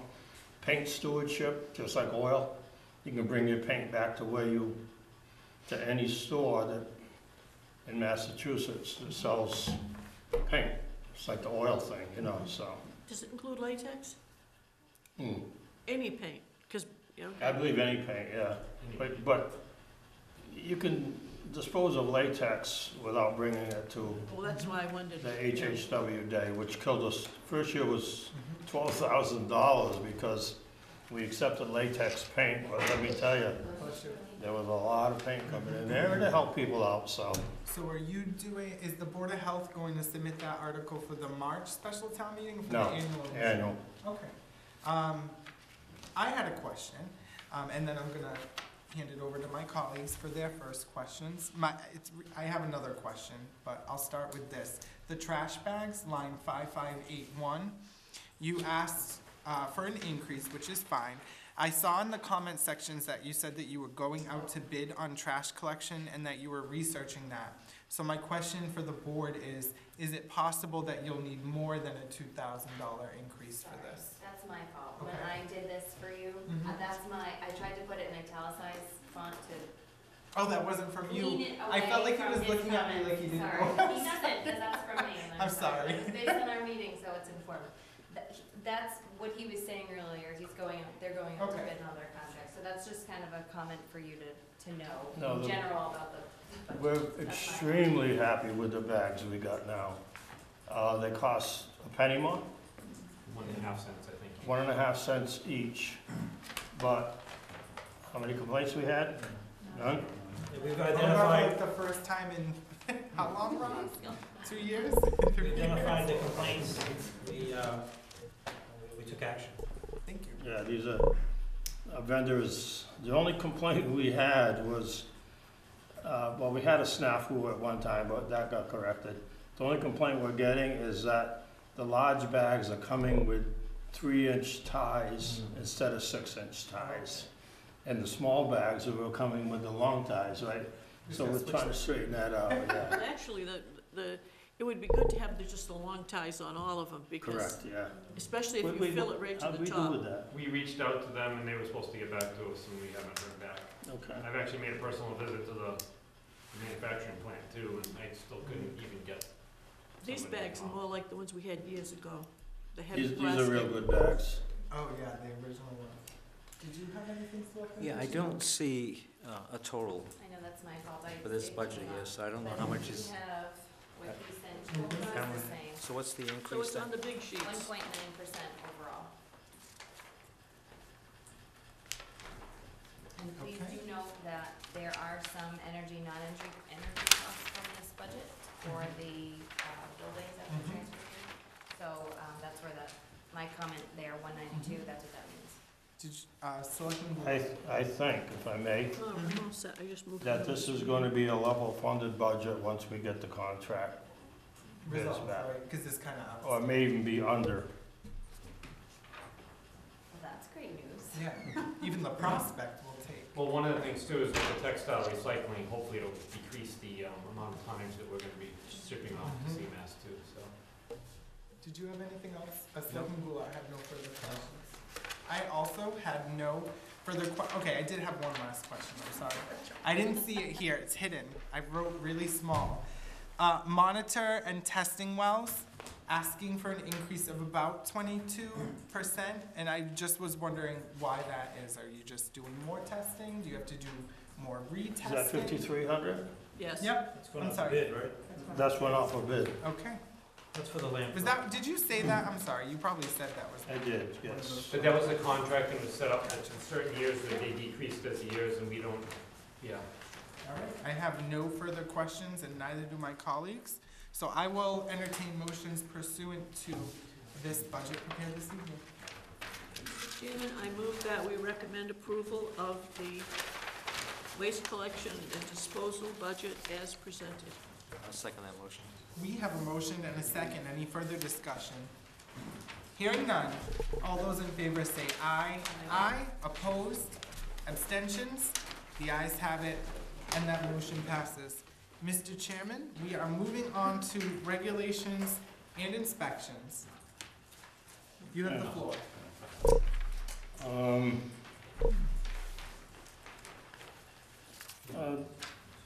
Mallory, I had a discussion with you about line 5105. Has any resolution? No, and I think it may require another board vote, but it's not on the agenda tonight, so we can get it on the 13th. Okay. I spoke with her and I think the town accountant, and I think it will end up requiring an actual. Okay. This past fiscal year, we just noticed it, fiscal year 19, you're gonna see a salary budget line of $3,513.52. We recently realized that she has only been getting $1,013.52. Which one is this? I'm First sorry. line. Animal inspector. Okay, Animal thank you, inspector. thank you. I'm sorry. Thank you. This particular budget item was approved by the board. It was approved, not this board, approved by the Board of Health, approved by the town administrator, approved by the Board of Selectmen, approved by the Finance Committee, and voted at town meeting. But I'm having a problem collecting the amount of pay that she should be getting due to, what is it due to? I'll tell you what it's due to. Is this regarding the animal inspector? Yes. Right, so And it's you the had animal said, inspector's. and you had said that you were researching this, right? So why do we need to Because there's a discuss this? disagreement. I believe that because you look at the budgets the way that you do, and you examine line by line and vote to approve that the funds that were placed before you here in budget form and approved as such constitute a vote. The town accountant disagrees Wait, hold. and will not. Do you release- recall That's last mental year, if I may? gymnastics. Hold on. So she disagrees with the fact that when you vote on the budget, not line by line, that you're not approving everything in that block? She says that because it's not, Board of Selectmen move, whichever one of you move to approve $3,513.52 for the animal inspector. Second, like that, she has her Okay. memos with all of the salaries, and But- that's not listed But there, here's so the she's- thing, that's not practical, because if we had to do that with this many pages, it would take us a whole year. I agree. So that that's makes where- literally no sense. When the board votes, that is the will of the board, period. There is nothing to interpret there. We're not Supreme Court justices. We're not interpreting things. That was the vote. So what's the problem? In fairness to her, if you recall our last meeting with the Finance Committee, and we discussed a few things, there was a lot of negotiation and movement of money from one account to the other. I sent the treasurer a letter stating what was going to be increased outside the norm. And on that letter, I did not have that we were increasing this salary, because that happened at the last minute. But it was voted on by everybody. And it was in this, I keep pointing to this, it was in this form as you are reviewing. So Which is for the me, only it's form good we've enough, ever it's used. right there. This is the it's- only form we've ever used. Right, so for me, in my purposes of what I need to make sure everything's on the up and up, is that you saw it. You saw it, you voted on it, And and if we then you didn't discussed agree it with again we in a wouldn't have finance approved it. Finance committee meeting, yes, so the, a vote is needed, but we're not posted for that, so I wouldn't vote Yeah, for that tonight. Okay. agreed. I was just asking what's going on. So, was there anything else you wanted to highlight? And I say that because we have our 8 PM here, so we have to get moving on this. Thank you, Mr. Gill.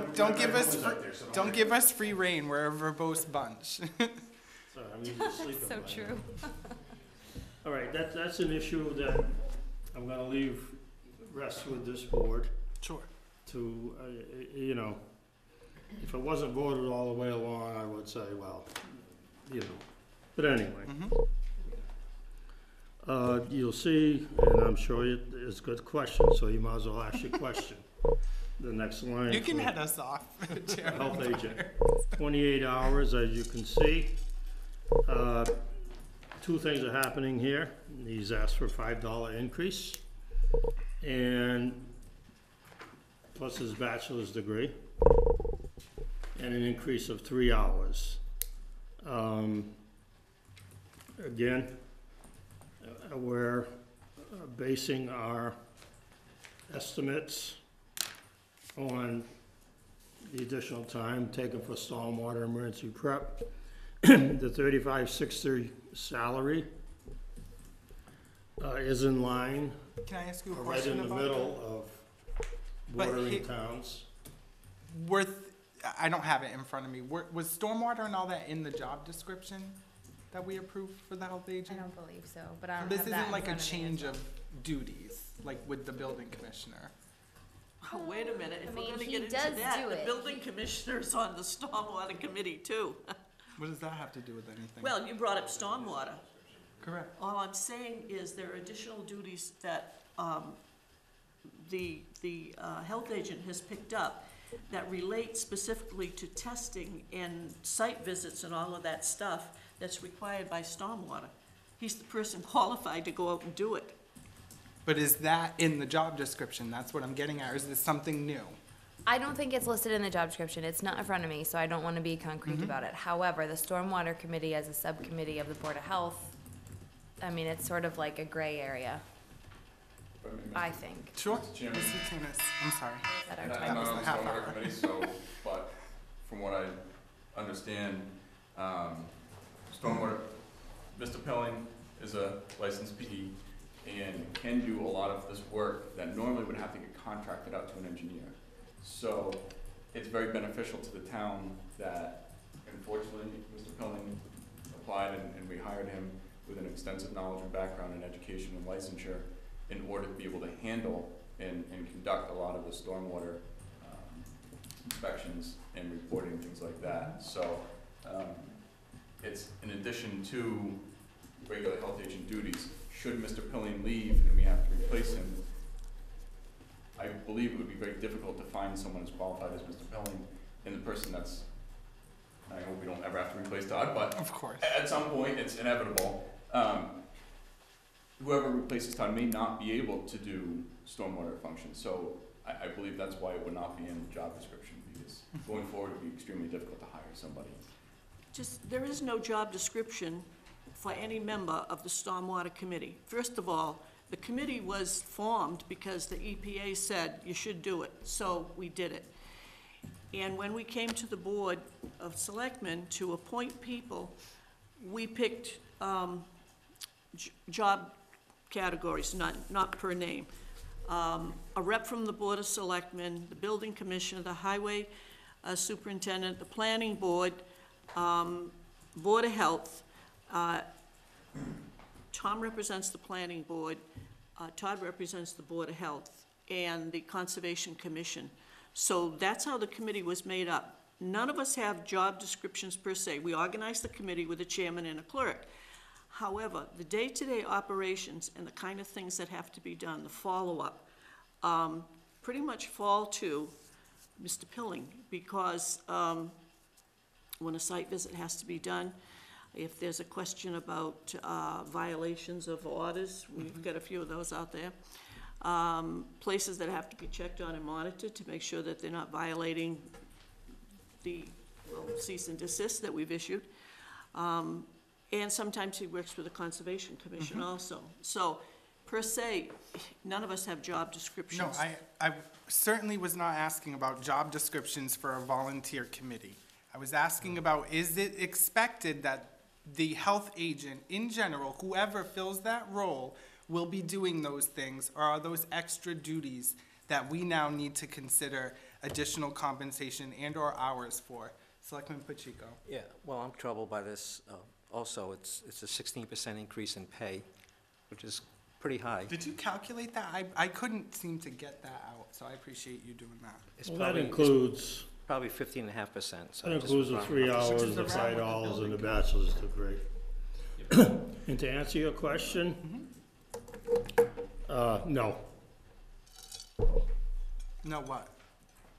The average person could not do what he does as a health agent. No, that wasn't my question. My question was it the expectation when the job description was approved for the health agent that those stormwater duties are in there or not? Because the reason we gave the building commissioner a 15-16% raise was because his job duties had changed when we asked him to do facilities management. Well, that's what's happened in this case. I have reservations to just in general approve an increase of that size. I would not have approved the that raise for that position had those duties not changed. And so that's why I was asking that question.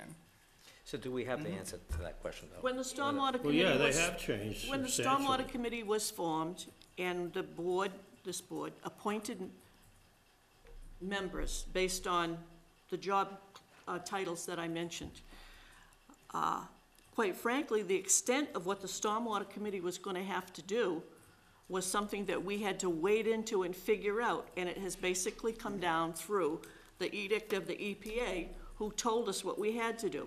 One of the first things they said was you need to form a stormwater committee, because you're the ones that are going to have to look at all of these things. Now, we've got policy, we've got regulations, they've got new regulations in the pipeline that we're going to have a hearing on and all that. When Mr. Pilling was hired as the town health agent, we were not talking stormwater committee, any of us. So, he got appointed to stormwater committee, certain hours, rate of pay. Then, the position of health agent became a member of the stormwater committee. All of the duties incumbent upon what a member of the stormwater committee, who, if they were qualified to do, fell to him, because he's the PE. If we didn't have a PE, yes, we would have to contract it, because none of the rest of us are qualified to do it. I understand, but I feel like that's the third, you've given a third reiteration of this with the same facts. My question simply is, after he was appointed to the stormwater committee, he then got a job description approved. Correct, and it's not in his job description. Okay, Just ask them, not his job description. okay, so we got that We got that mystery answer, solved. yes. So then the duties have changed, which was my original question. So we need to go back to that job description and add something in about stormwater if I'm gonna support an increase based on that. And if you think the health agent should be doing stormwater, that's a big question. Not this health agent, the The The position, position, of course, yeah. I understand. Sorry about that. The problem with that is, Figured as you it out. mentioned, finding somebody should he leave with his qualifications. But I won't be here. If we think we want to add that, that's terrific. Finding somebody with those qualifications could be very difficult at $35 an hour. There are health agents who do not have the knowledge that he has, with a job opening in Rainham for $44 an hour. Swansea just paid their health agent, new employee, $44 an hour. So $35 an hour is not an unreasonable request. And if you recall last year, I'm not sure you were at this meeting, but when we considered 25 to 35, we agreed to 30. And FinCom said, come back in the fall and we can discuss the other 5,000. We didn't make it back that fall, but here we are, so. Not a threat or anything, or, you know, I understand your concerns and I understand you have a job to do, but whatever, I will take it to town meeting. Mm-hmm. If I can add, as far as the position's concerned in the pay level, done 2 years in a row now, looked at surrounding towns as well as similar communities, that's when you do a big grade study, and 35 was on the lower end. So it was just trying to get him brought up. And again, like the chairman said, went to the finance committee last year, they felt the $10 change was too big, too drastic all at once. They wanted it, you know, split. So just come back again, we'll try it again. I think in terms of Mr. Pelling, what he's been able, again with his background in education, what he's been able to bring and do for the Board of Health that a health agent in another town making even 35 an hour can't even do, has saved the town money. And even just looking at plan reviews, we were sending plans out to be reviewed and approved to an outside engineer costing the town thousands and thousands of dollars a year, whereas we're not having to do that because he's a licensed PE. You know, there's a lot of things that he's been able to do for the town in his position that most health agents wouldn't be able to do for or more pay than that. Mm-hmm. There's no question that Yeah. the current health agent just is give a an little background there. asset. You know, that's Okay, so we need to figure this out. So let's move on. That being said, let's move on to the office manager. So this is, my question would be, is this a salary increase and an hours increase? Just hours. Just hours. And what are the hours for? Well, as I started to give my presentation, and you stopped me, I was trying to explain what the hours were for. And how can I phrase this? The office manager is doing this for the benefit of the town. We have, right now, a lot of new things that have come in that need to be addressed sooner than later. And I think as we move forward, these are not permanent hours. We are trying to get over a hurdle here. And we can't do it at this. Mr. Chairman, I've never seen hours go back to being reduced. And They will. I mean, I've only been here three years. Okay. I've never seen it. Have you I ever am seen telling you, You've never seen it. You've been doing this a lot longer Rare than me. to see things go. Yes, it happened in the most recently is the combination planning board, highway clerk. Those were reduced. Well, that was also because that specific person is no longer here. No, and no, then no, it no, was that decided got they didn't reduced wanna do before that. she left because the job at the highway department was not being done. That's why it happened. okay. I can promise you that these will be temporary. It's a temporary situation. She does not want to work 40 hours. As I started at opening, it is to get the department up and running the way it should be. It's to get us over a hurdle here. And after discussion with the town administrator, we feel there's alternatives to part of this workload right now. And that's why I see it as a temporary situation, so. I do think some of the hours were also related to some of the stormwater duties that she owes as the administrative assistant level.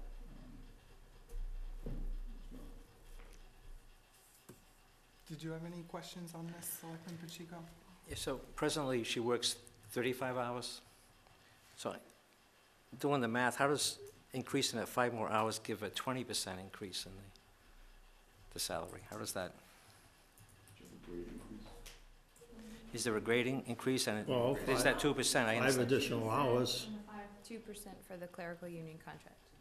That's what, 13% increase in hours along, plus the 2% increase in pay, so, I mean. 15%, yeah. I was just wondering how we get to 20% on that. And there's also 2 extra days in there too. 2 extra days, and I still don't get those 2 extra days, but that's neither here or there. Monday and a Tuesday. Selectman Goulart, did you have any questions on that? When you say temporary, so what's the time period you're thinking?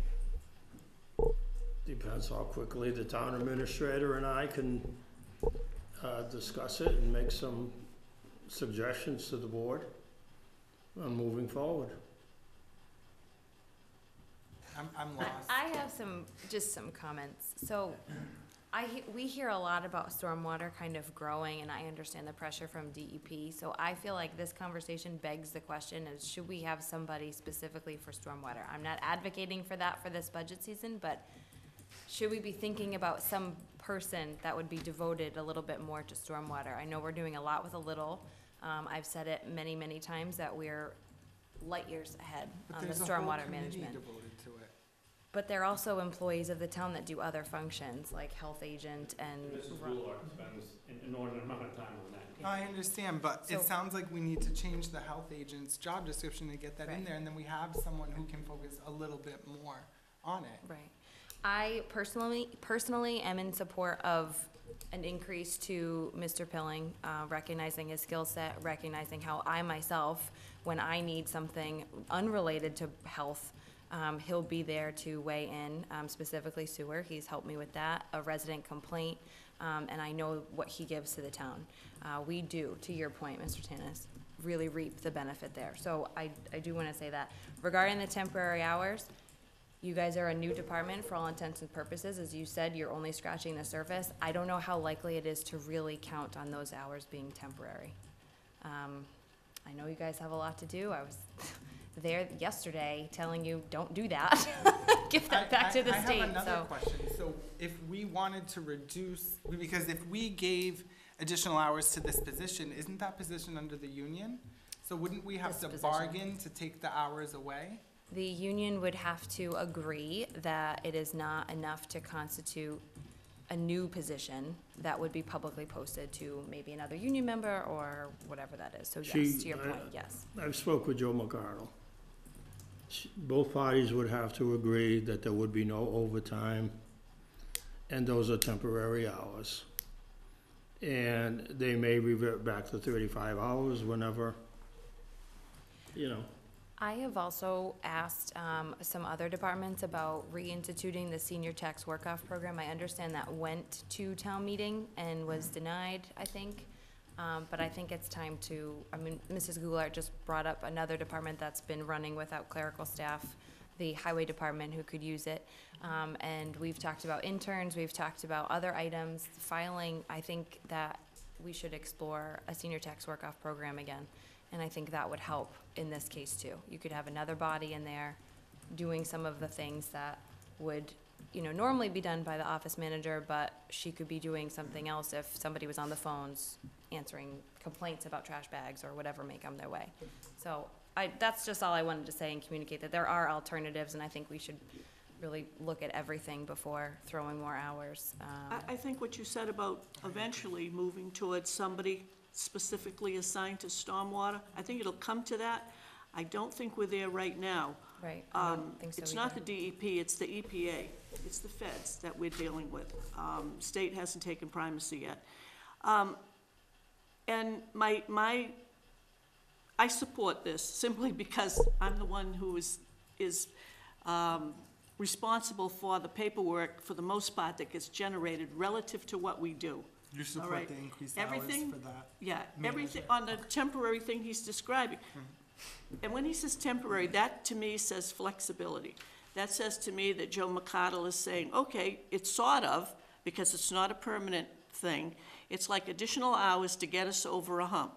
Now, you gotta work through this, you and town administrator and your board, to figure out how this is gonna go. In the meantime, if she can devote the extra time to it, we could use the help. So we're buying some time to get caught up. But I think eventually it's good. Some communities actually have salaried stormwater, call them administrators or whatever you want. They had one in Rehoboth for a while. It's just since been assigned to a member of the Board of Selectmen. But anyhow, I think it's gonna come to that. And one of the things I think that's gonna help us make decisions for finances going forward is the way that hours are being tracked now, because people are being paid from budgets that are not stormwater budgets. So what we're figuring out is, by the time the fiscal year is coming to a close, we can go to the town accountant and say, we have documented that for the last year, X dollars that were paid as the office manager for the Board of Health, I can actually show some of that money needs to be allocated to the stormwater budget so that we can get a handle on what we're truly spending. So I think that'll be helpful too in trying to make those decisions. Okay, so it is 9:30. So what do my colleagues want to do with, let's just start with 510, regulations and inspections. I'm okay with the increase for the health agent if we're going to add to his job description, a Correct. stormwater. And I So will if that's- not, I will not vote in favor of this, like it sounds like you won't, unless we have that in the motion, which is contingent upon revising and revoting on the, reapproving the job description with that in there. So I so move. Second? We have a motion and a second. Any further discussion? Hearing none. All those in favor say aye. Aye. Opposed? Abstentions? The ayes have it, and that motion passes. And now 519, administration. I'm okay with the increase in the hours for the office manager, which is the main contention when it comes to this budget here, so I'm in favor of voting to approve this, this budget. I think we should include something about it being temporary in the motion. I'll make a motion that we approve the Board of Health's administration budget, and that the position of the office manager hours be increased to 40 hours, but that's temporarily. And I move that we recommend this to the Finance Committee. Second. We have a motion and a second. Any further discussion? Can we just constitute what is temporary, 6 months? I mean, what's our timeline to figure this out, I guess? Well, temporary to me would mean by the next fiscal year, it So wouldn't 1 be in year. there. Okay. And it could be less. Okay, but Yeah, I I don't think don't- we should, I don't think we ought to yeah, we specify. shouldn't, No. yeah. We can just do it So we're next talking year. until next fiscal year. Correct, when we Okay. go through the normal budget That's fair process. enough. We've actually got less than 6 months to go, and we'll have those numbers for you that will revise From the from the stormwater actual stuff. allocation that we need Good. moved into the stormwater budget to give us a better handle on what stormwater costs us. Thank you. I'm sorry. No, it's okay. So is there any further discussion? Nope. Hearing none, all those in favor say aye. Aye. Aye, opposed, abstentions? The ayes have it, and that motion passes. Board of Health, is there anything else? All right, thank you all No, so much. I think everything else, those were the only two Mhm, kind of hot button issues. mhm. We had a little increase in overtime. and Well, you don't need to, additional we hours. already approved it. You don't need to keep it. Quit while you're ahead. We're Oh, moving you on. asked me if there was anything else. Thank you. But while you're here, do you want to speak about the curbside? I know it's an announcement. Anything additional to what we have for the announcement for curbside textile Pink bags, the recycling program? pink pickups. Oh, you're a pink bag guy. So, it's He doesn't need a mic. it's a free program to the town and the residents, doesn't cost the town anything, doesn't cost the residents anything. Basically, what's gonna happen in the next couple weeks, a week or two. All right, in the next few weeks, there'll be mailing going around, to all the residents, and it should have a little pamphlet in it, and a pink, essentially, the old trash bags and drawstrings, I think. It's specific for any textile, doesn't matter what's clothes, curtains, it's an old blanket, it doesn't have to be in good condition, it can be ripped, torn, it doesn't matter.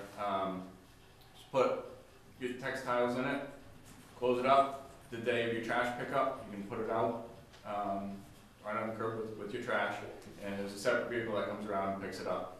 And then they take it back to the facility, they sort it out and do what they need to do. It's a good program, it pulls some waste out of our trash, and, textiles can add up on the weight. Saves residents money from that extra bit going into your bags, and maybe save a bag or two a year. And the town, we get a very small amount of money per pound for textiles. So it's basically it. If you need more bags, you can put out as many as you need. Everyone in the mail will get one. We'll have more at the Board of Health you can come pick up, and you can also call and they'll send you more. And if they pick a pink bag up, they'll drop a new empty one out for you as well. So it's a new program. Again, no cost to the town and or the residents. Very nice. Thank you.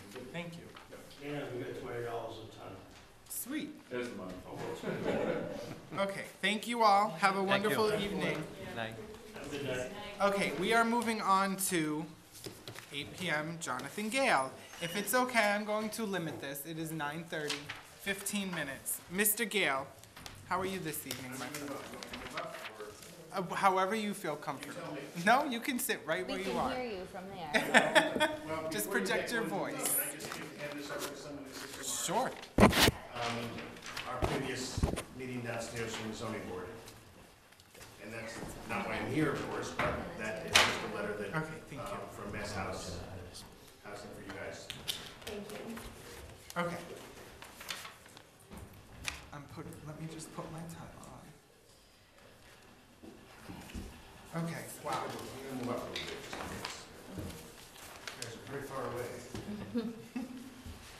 So just for my own, the job descriptions, this is something you've developed, Town Administrator? No, this is all from Mr. Gale. So we can start with, I assume everybody read the job descriptions, correct?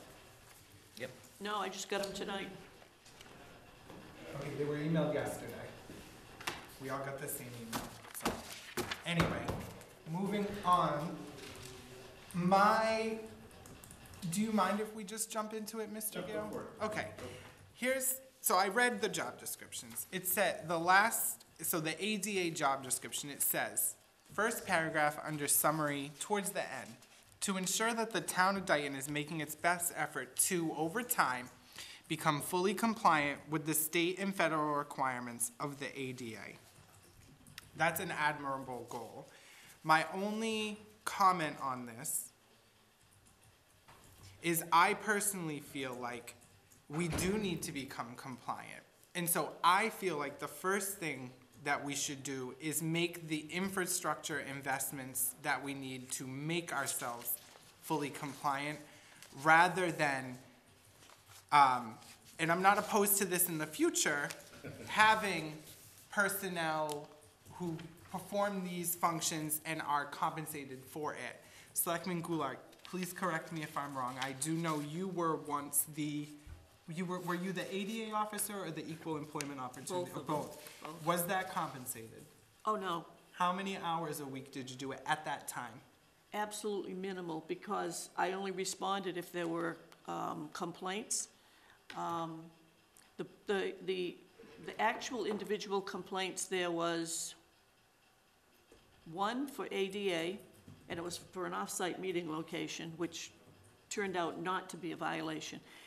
And the other one was when the USDA came in about this building not being compliant, and we had to make some physical changes to the building. The push buttons to open the doors, the knobs going the right, doors opening the correct way. And we had to bring it into compliance because the sewer loans were funded through USDA, and if we didn't fund them, they would have called the loans. But anyhow, we worked with a gentleman who lives here in town who was from USDA, and we got through that. I never had an EEO complaint the entire time. And Mr. Medeiros, who I believe took over after you? Yes. Were they compensated? I'm literally, I don't understand the history, No, so I'm just. as a matter of fact, they were actually called the ADA committee and the EEO committee, and I was appointed in 2007, when I was first elected and the board organized. And I said, who's on the committee? They said, you. I said, yeah, but it's a committee. They said, you. So I continued on that after, so I served from 2007 to 10. After I left the Board of Selectmen, I continued on in those roles. And when I came back in 2000, I think it was around, no, it was when I was writing, 2012, when I was doing the anniversary book. That was when there was a question of conflict of interest because of all the titles I had. And what I said to the person at the Ethics Commission was, well, these appointments expire this June, and I'm going to ask not to be reappointed. And she said, you can hold them, but you've got to be, the Board of Selectmen must declare you now as a special employee, which they did, and it covered this whole list of things. But you were always not. It's not, that position was not The only compensated. compensation was the stipend I got from FinCom, and that's what raised the Okay. issue. But no, they were never compensated. Okay, so now we're in the 21st century. One of on our wish list is that all the buildings become ADA compliant, Correct. so that's one of our goals. Correct, that's what I So just rather mentioned. than being reactive, waiting for somebody to make a complaint, trying to be proactive and eliminate those complaints. So although we can talk about the budget, we're not at that point yet, we'll talk about the budget. My only concern with this job description was page 2 on the goals, and going down to the 1, 2, 3, 4, 5th bullet. It says, work with the town administrator and facilities manager, building department, to prioritize building renovations in accordance with ADA compliance needs and cost of renovations, which is kind of what you were talking about at the beginning there. I also think that the Board of Selectmen should be included in that, since I agree. I've been asked to be involved with the ADA coordinator, trying to get the buildings for the next 5 years ADA compliant. I would ask that the Board of Selectmen also be added to that, I so have no that issue. instead of me chasing people to find out what's going on, I want to be part of that decision-making and bring it back to the board here. So I do think it does require some finances. It's going to take a lot of time. We're going to have somebody, Jonathan Gale, who is experienced in this field here, so he's very knowledgeable about that, has the proper certificates, and has had proper training and will continue to have training. So the specifics of the budget we can discuss. I'm concerned about the cost, obviously, to the town. It's a new position. We gotta do baby steps, as I've said in the past about other stuff, but I do feel that he should be compensated, or that position should be compensated. So I actually have a different opinion, but I think we all agree that we need to bring the town into compliance. I'm saying that we do need to bring it into compliance. We should be spending the money on the infrastructure investments that we need, which are going to be significant to get us there. I have concerns not with the content of the job descriptions that are presented here this evening. My concern is once we vote on the job descriptions, now we are going to have to compensate the position. And so if that's the case, then I'm going to be a no vote on the job descriptions, because I feel strongly that we need to put the horse before the cart and actually bring us into ADA compliance. Then I think we can start discussing the actual role of ADA officer. Mr. Gale. Okay, You have the floor, okay, sir. thank you. So there's two different positions that you have there. One is the ADA, and one is responsibilities, and the other is the EEO responsibilities. And in putting these job descriptions together for you, what I did, there's quite a few bullets there and all of that, obviously. It's a fairly lengthy criteria. What I did was looked at all of the responsibilities that ADA officers around the Commonwealth are doing as well. I looked at a myriad of different job descriptions to try and put this together, because my charge is not to write a job description at this point. So that's how that list came about. In terms of looking at the infrastructure, I agree, one of the things that the town has to look at is the infrastructure, starting with this building, and starting with the buildings that are currently being used for different resources and different activities and so forth. That involves the schools, that involves this building, that involves the senior center, that involves everything in town. Those are things that ultimately are gonna require, in many cases, grants, they're gonna require extensive renovations in some cases, and there are gonna be significant expenses going forward, which, if I had a crystal ball and I could tell you, you know, you've got $500,000 to do this today or tomorrow or the next day, then you certainly could address those things first. My personal feeling in terms of the responsibility of an ADA coordinator is partly to address the needs of the infrastructure of the town, and partly to serve the residents of the town with what their needs are. And having said that, as I said, you know, it's working with the school department for the evacuation procedures for the schools, for emergency preparedness, for the infrastructure of that, for sheltering in place for children, for adults. It's working with the library, the same thing. Working with the town hall, working with the emergency services departments of the police department and the fire department. And unfortunately or fortunately, those things take a lot of effort, a lot of time, a lot of resources. And then you've got town employees. And Dayton has roughly about 180 employees almost. And one of the criteria now is that the state requires, if the town has at least 50 employees, there has to be a person designated or a person in that position. And I believe I've given Mallory, town administrator, the information on that at one time. I'm happy to provide it again if you'd like to see it.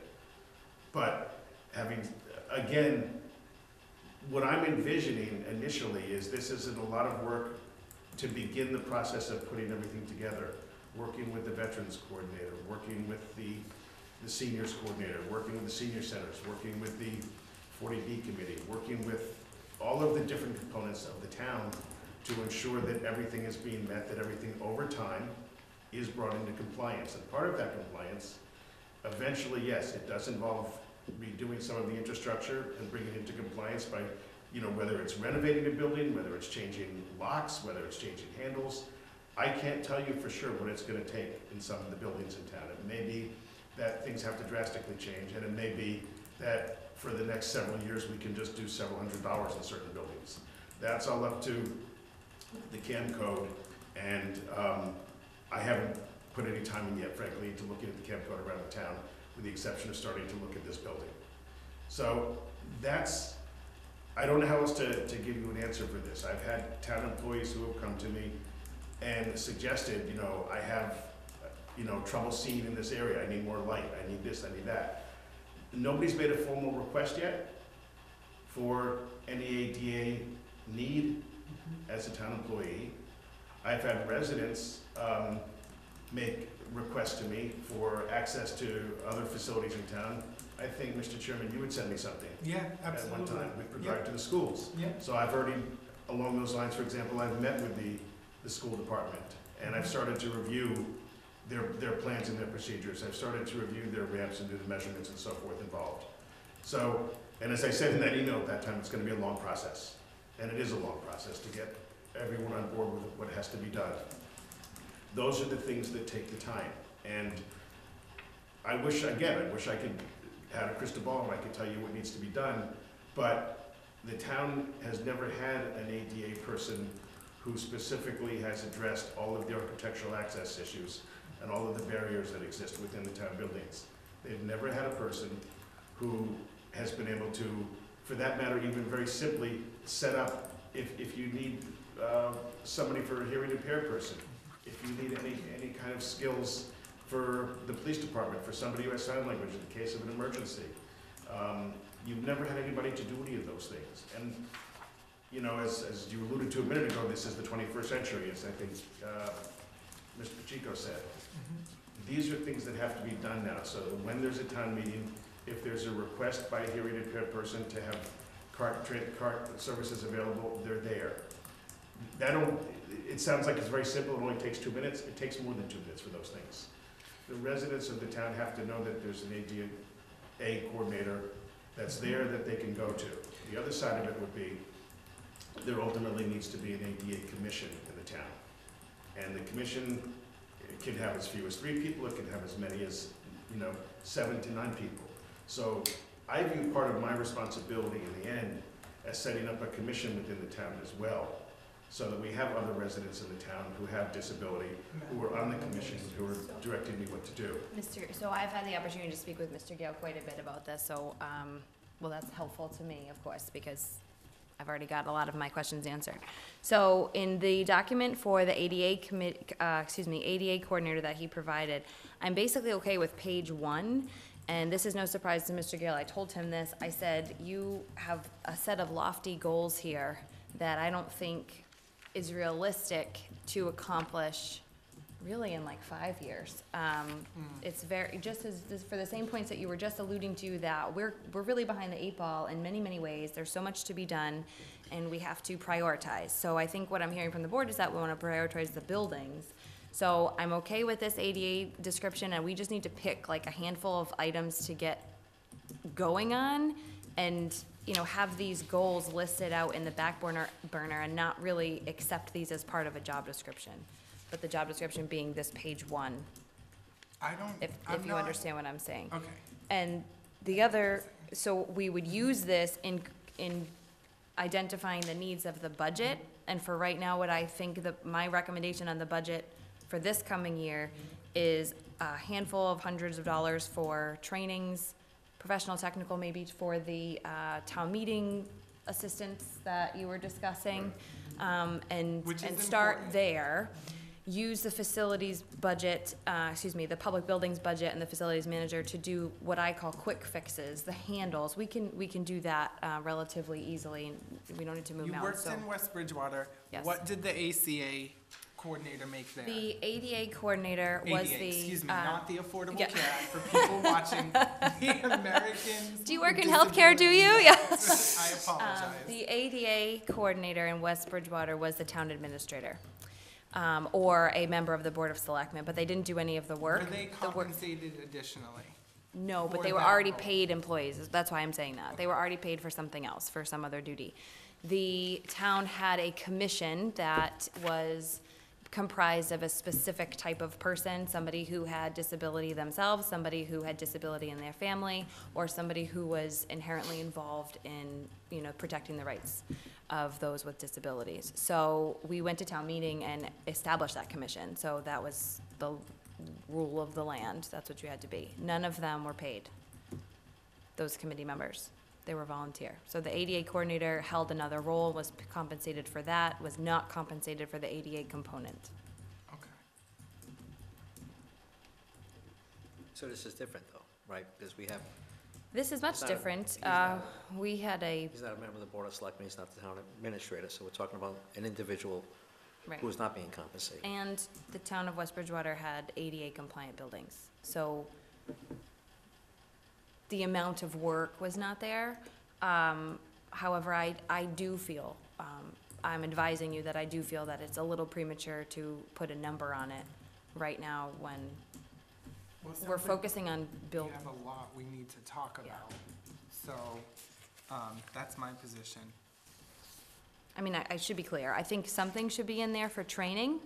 Something should be in there for That's professional without question. technical. You have to stay For, up on right, everything. So that's professional without technical question. to deliver the supplies that are needed and the services that are needed.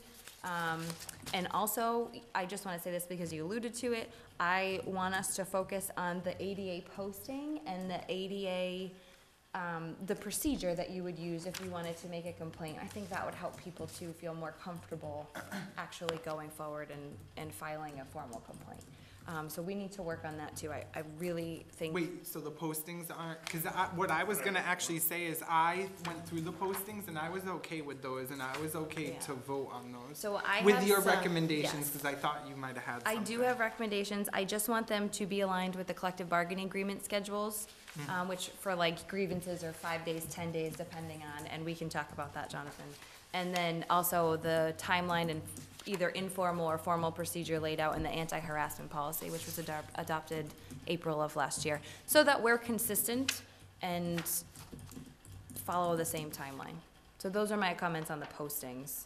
I just want to get all that out, because I feel like discussion's gonna end soon. Yes. What I also wanted to say is, and I need to dig through these more, honestly, the job descriptions. For example, under responsibilities for the EEO officer job description, interview persons involved in equal opportunity complaints to verify case information, and it goes on.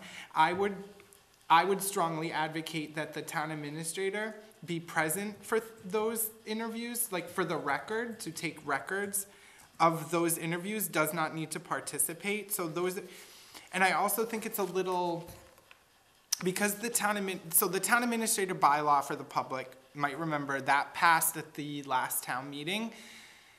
I feel like with the EEO officer job description, probably the reason why West Bridgewater had those two things together, town administrator did those functions, is because they were probably also the personnel manager, right? So it takes away that shade of, wait, is this an EEO issue, or is this just a straight personnel issue? And I don't think that I'm confident enough on that delineation that I can vote on these job descriptions. And because, in my opinion, based on everything that we've done this budget season, when we have a job description and we vote on it, there's compensation with that. So I'm not prepared to vote on the job descriptions this evening, not because they're not good, not because they're not comprehensive or thorough, but because I think we need to have broader discussions about the budget that comes along with it, as well as the actual job descriptions. First of all, I didn't and don't expect you to vote on them this evening. So from Thank my you, Mr. perspective, I Gill. want to be clear on that. I'm here to answer any questions that any of you have with regard to descriptions or to explain my potential function.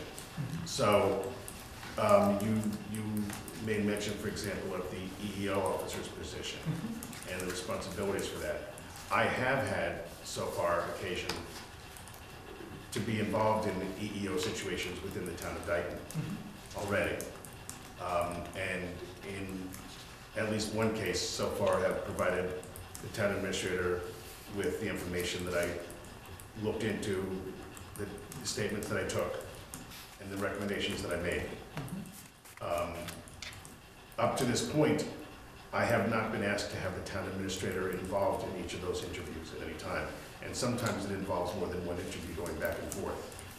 So I'm hearing what you're saying, but that's one of the tasks that I have been asked to take on so far, and that's a responsibility, partly to protect the town from suit as well, partly to provide an avenue for town employees who might have a formal complaint or may need direction on a formal complaint, or for that matter, may have a complaint but they're not ready to bring it up formally, or they're afraid to bring it up formally. And this is a conversation the town administrator and I have had as well. So I think from that perspective, if I'm hearing you say for that particular position, for example, that the feeling is that she should be present at all the interviews and so forth, so on, I will tell you that may ultimately change the complexion of whether or not people will come forward in certain situations, and it has nothing to do with the town administrator. It's about trusting one person to take the responsibility and deal with it that way. The town administrator, and my job is not to ultimately discipline anybody. I can recommend what I think. It's up to the town administrator and potentially even you folks to determine any disciplinary action or other action which may be necessary to take.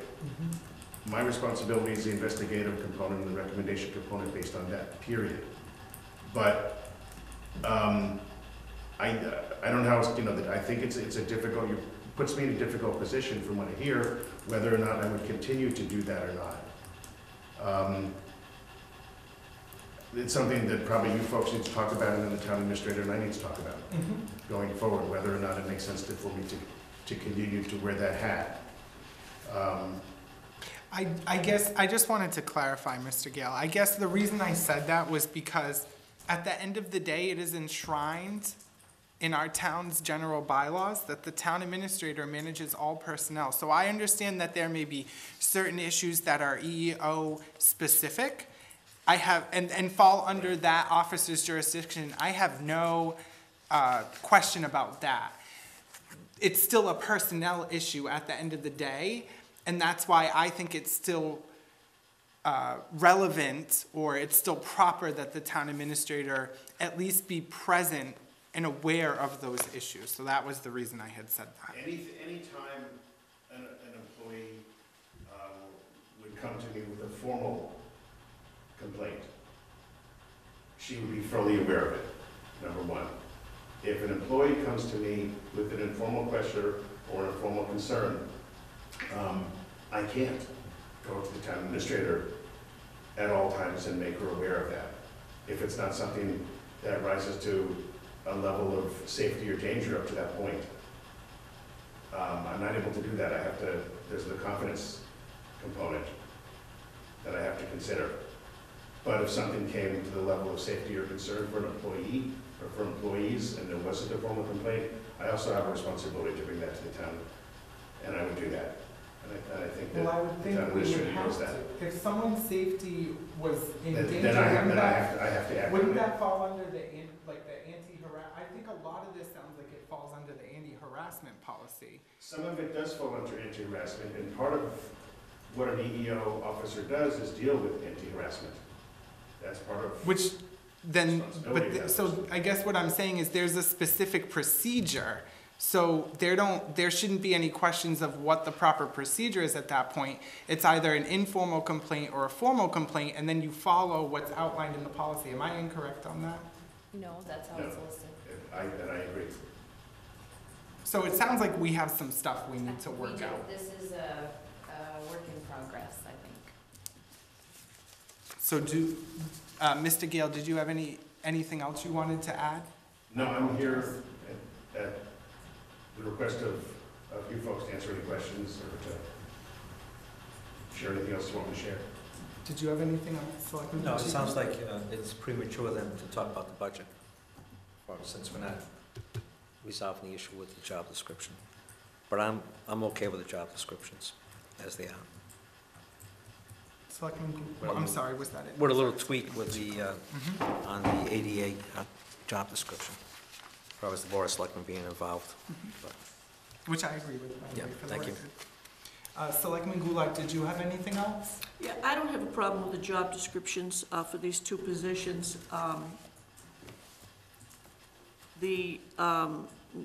Yeah, maybe a couple of tweaks, but what I'm reading is what my understanding was when I had the job, which really, I didn't have a job to do because, and that also may have been because I was a member of the Board of Selectmen, and I think an ADA officer, EEO officer should be recognized as a standalone person that an employee could approach with whatever they want to talk about, as opposed to coming to a member of the elected board that is probably going to end up dealing with the matter down the road. You know what I mean? They would probably feel more comfortable talking to an individual like the ADA officer, EEO. And as you said, part of the conversation would remain confidential, and other issues, should they turn into issues, would be brought to the town appropriately.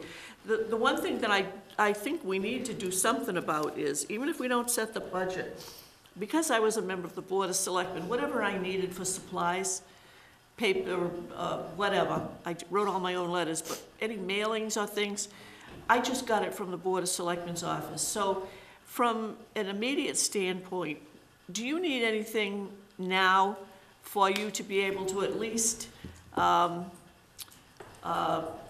function from an office supplies perspective, whatever? Space, and the town administrator and I have talked a little bit about space. Oh, we get to work on that have together, on Mr. a Gale. temporary basis. We've talked about, I'm in the process of putting together an EAP program for the first week in April for all of the department heads in the town as well as the employees, and potentially we've talked about putting together some harassment training for all of the town employees in April, as well as an online component of that as well. And not to interrupt you, but just to piggyback, that is actually what we've agreed to do for our employees based upon our anti-harassment policy. So that's right in line with what our goal was originally. So those are things that I'm already in the process of putting together, working on, with the town administrator. Part of it's etched in stone, part of it's still a work in progress. What I will add, and I think this is important, at least to think about, with regard to what you were saying about confidentiality and so forth as well. I have had employees come to me, and I'm gonna put that EEO hat up for a minute. I've had employees come to me in the town and share information because maybe partly because I've only been in the town a short amount of time, because I'm not here at town hall, and I'm not daily into different offices and flitting around and so forth. I've had people who barely know me come up and ask me things or tell me things that are going on and start crying. And these are people who've been employees of this town for a long time. And I'm saying that because I think you, as the Board of Selectmen, need to give that some serious consideration in terms of whether it's me or it's somebody else. Regardless, I think you need to give some of the concerns that some of the town employees have of the quote, old boys network, if you will, and some of the other practices that have gone on with regard to employees in consideration. ADA compliance and the needs for ADA going forward is one thing, but the concerns that employees have is a whole different ballgame. I'll just leave it at that. Concerns under EEO? I'm sorry? Concerns under EEO? Yes. That other hat that you wear? Yes, I do have concerns under EEO. Is there any, so what I'm asking you, is there anything you need in the form of support right now, whether it's supplies or whatever? Because as I said, I had access to that. There are some retraining classes that I would like to take in April at NCAD, which focus on the EO component. Those classes are partly in February, that's passed, so those will be taken again next year. And the ones in April were still open. I did put my name on the list for those. But it's a series of 9 days altogether between what's offered in February and what's offered in April. And the total cost for that is close to $2,000. So I don't even know if I gave it to the town administrator yet. Because, that's a fair amount of money that has to be spent this year. So, I can submit that for next year. I don't need technology from the town for the work that I do because the technology that I have is specialized on my laptop and so forth for speech. But are you printing stuff at home, Mr. Gale? Right now, yes. Because I can listen to it. I can listen to what I'm printing, I can correct mistakes and so forth. If the town would like me to do it all on town computers, you're gonna need to make an investment in technology. My question was just what you So prefer. that's why I'm Like, are saying this you to okay with still doing it, I'm fine on your with home? doing it the way I have because I have the technology and I have the technology synced up to different pieces of equipment. So I'm fine doing it the way I'm doing it. I'm not asking the town to make a special investment in technology and resources in order for me to do my job on that basis. The only issues I have are that a lot of the materials that I get from different folks within the town are image versions of things. They're not the way I need them, but that's a work in process. And So that's why when I gave the budget, I included some dollars there for somebody who I work with who helps me make the changes. So right now, if I get certain types of documents that are not in the correct PDF format, or they're imaged and not scanned correctly, just an image version, or a picture, if you will, I can't get to those documents. So I have to have somebody reconfigure it for me. Yeah. Okay, so team, what do we want to do on this? It sounds like we need to include some sort of money for training. Do we still want to wait to figure this out till a future meeting? What do we want to do? It is 10:05 and I am not staying past 11. Ooh. I do feel strongly that that as an ADA coordinator and as the EEO officer, that he should be, that position should be compensated. If I'm told that I can't volunteer to paint the animal shelter to save the town some money because it's against some law, how can we expect someone to volunteer their time to the town without getting compensated for something as serious as ADA compliance and EO issues? So I do feel that he should be compensated. that's a discussion that we might not be prepared to finalize tonight, so I get that. People need to look at the numbers that we have here. I'm not in agreement with the numbers that are presented to us here. It's a substantial increase, but I do think you should be compensated, and I think we can come up with some kind of an agreement as far as that goes. You may not agree, and all of you may not agree with the amount of hours that are put there, and I respect that. And you're all gonna do what you think is right with regard to the request for, the hourly rate as well as the amount of hours, and that's something you're gonna consider. But I think also consider that part of the responsibility that I would have is, as I think the town administrator indicated before, is to help review town policies as they relate to employees, town procedures as they relate to employees, job descriptions as they relate to employees. And then separately, there are so many components to everything that the town does, whether it's the safe streets, whether it doesn't matter. There are so many things that one way or another need a look at from the ADA coordinator, for example. It may be something that for all intents and purposes, I really don't have anything to say or do about, or that's already taken into account. But it still needs to be looked at and it needs to be signed off on. So I think, I'm saying that because I think that there's a lot of responsibility that goes with it if there's one person in the town doing something like that. Eventually, as I said, I'd like to see a commission formed made up of town residents. This is the kind of commission where very often people are not involved in it unless they have a stake in the game. A family member, themselves, or something like that. And a lot of towns don't have commissions for that reason. They just have a coordinator because they can't get people to be part of a commission. So, whether it's me looking at the parking lot out here or the ramps or whatever it might be, or looking at whether or not the doors are at the right level.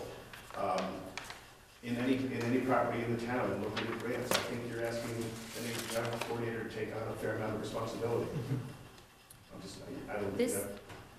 I'm sorry. I think we really need to figure this out. Well, I have just a couple quick Sure, comments that I think thank will you. help. 2 more minutes. I feel like this conversation makes me feel like these should not be held by the same person because there's just too much to do. And just listening I would to you agree with list that. the items that you wanna do, I'm getting overwhelmed. And I'm like a dreamer. I put a ton of stuff on my plate. So I'm getting overwhelmed by that. I suggest that the board takes the EEO officer component and puts it aside for now. And that we focus on the ADA coordinator because all of those things you just listed are very important and ADA related mostly. We have systems and processes in place for employees who may be feeling not listened to, not heard. There's grievance procedures for clerical union people, or all union people, excuse me. There's the anti-harassment policy, and then there's some other just traditional HR stuff. So I think that we can focus on ADA coordinator. We can come up with a number specifically for professional and technical and office supplies or anything like that, that he would be taking care of immediately to set up your trainings. And then, I don't know about the salary, that's up to you. I do just wanna highlight that this says administrative assistant, visual support. We have to be very careful with this because that could be a clerical union matter. So I just want you to be thinking My about personal that. position is, I don't know how you're catching, so okay, my personal position is I'm just not, there's a lot here and I need to go through it all, and I only got this last night, so I'm just not prepared to do anything. So with that being said, I'm gonna entertain motions, whichever motion anybody wants to make. 1 minute. I'm going to make a motion that we take the job description for ADA coordinator and also the job description for the EEO officer under advisement and suggest revisions where appropriate. So that's my first motion. And how long, before I second that, how long are we gonna keep it under advisement? Oh, before we well, address when it? I say, I'll add, what I will add to the motion is,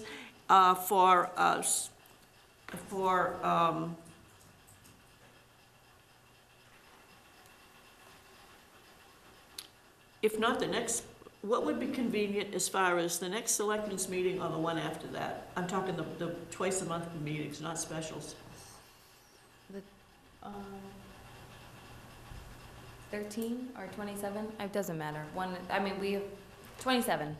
Okay, and that, so we take them under advisement, make necessary revisions, and discuss this at the meeting on March the 27th.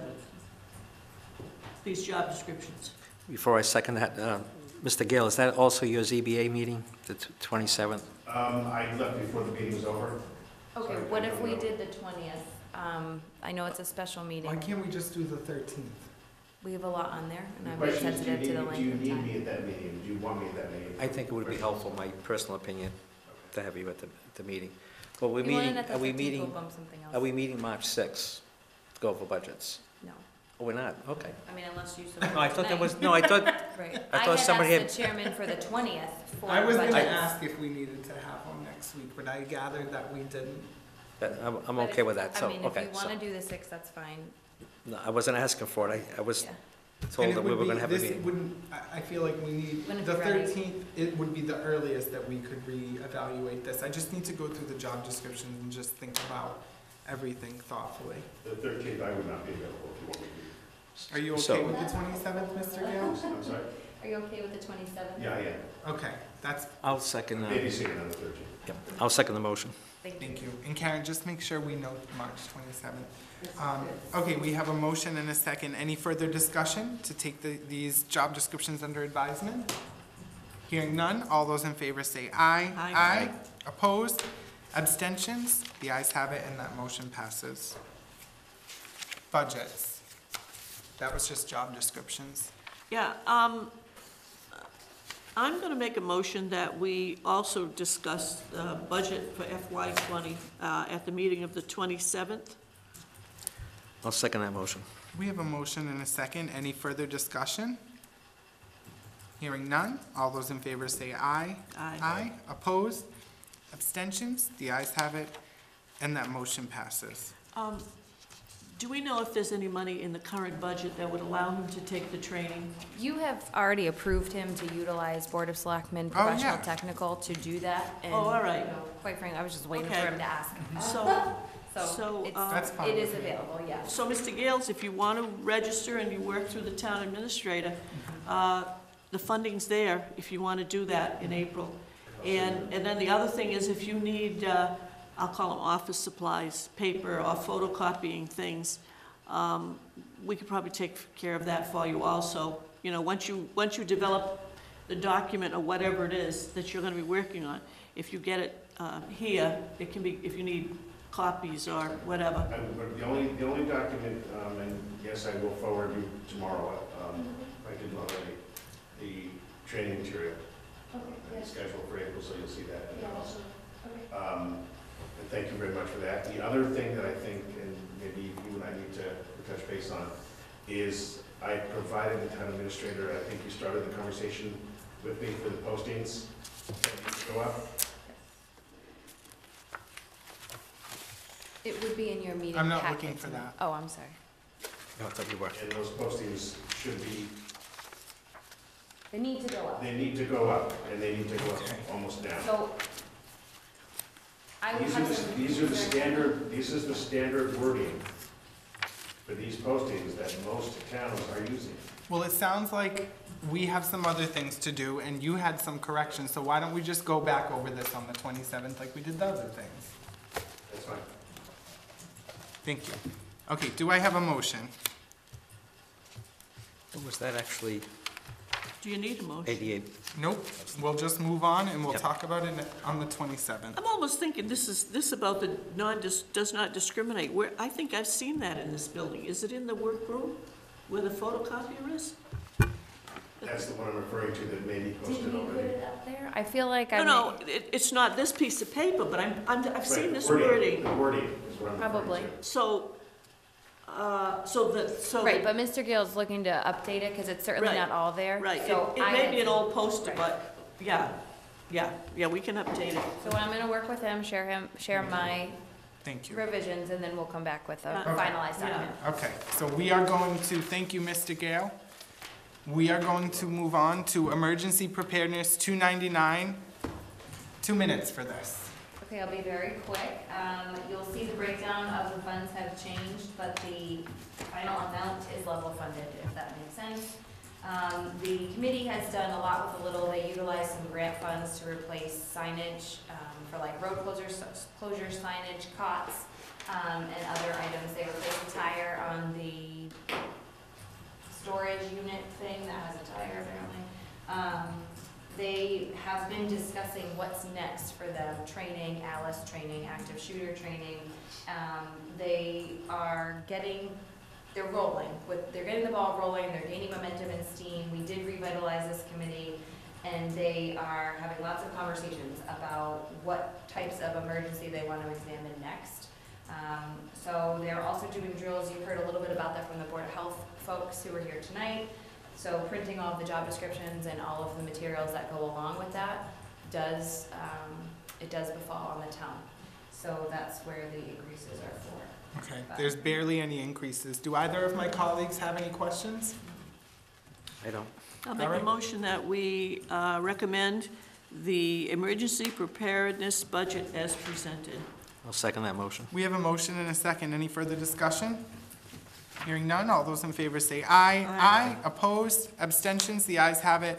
That motion passes. Old business, release of Chapter 61A land. About 19 acres are coming out of 2 minutes for this. 19 acres, a little more, coming out of Chapter 61A, which is a agricultural preservation tax incentive, really, tax break, and they are leasing the property to a solar farm. We did not receive anything back from the Conservation Commission, but planning and assessors do not recommend you to utilize your first right of refusal. Okay, do my colleagues have any questions, comments, concerns? Can you repeat that last line you said? I say, we Play have back not the heard tape. from the conservation, Yeah. but planning and assessors do Mhm. not recommend that you utilize your first right of refusal on the So they want us purchase to of that. waive it. Correct. Okay. Any I'm questions? sorry. No, that's Know what fine. I No, said. no. We'll play the tape back. Okay, hearing no questions or discussion, I will entertain motions. Mr. Chairman, I move that we notify Attorney Joseph M.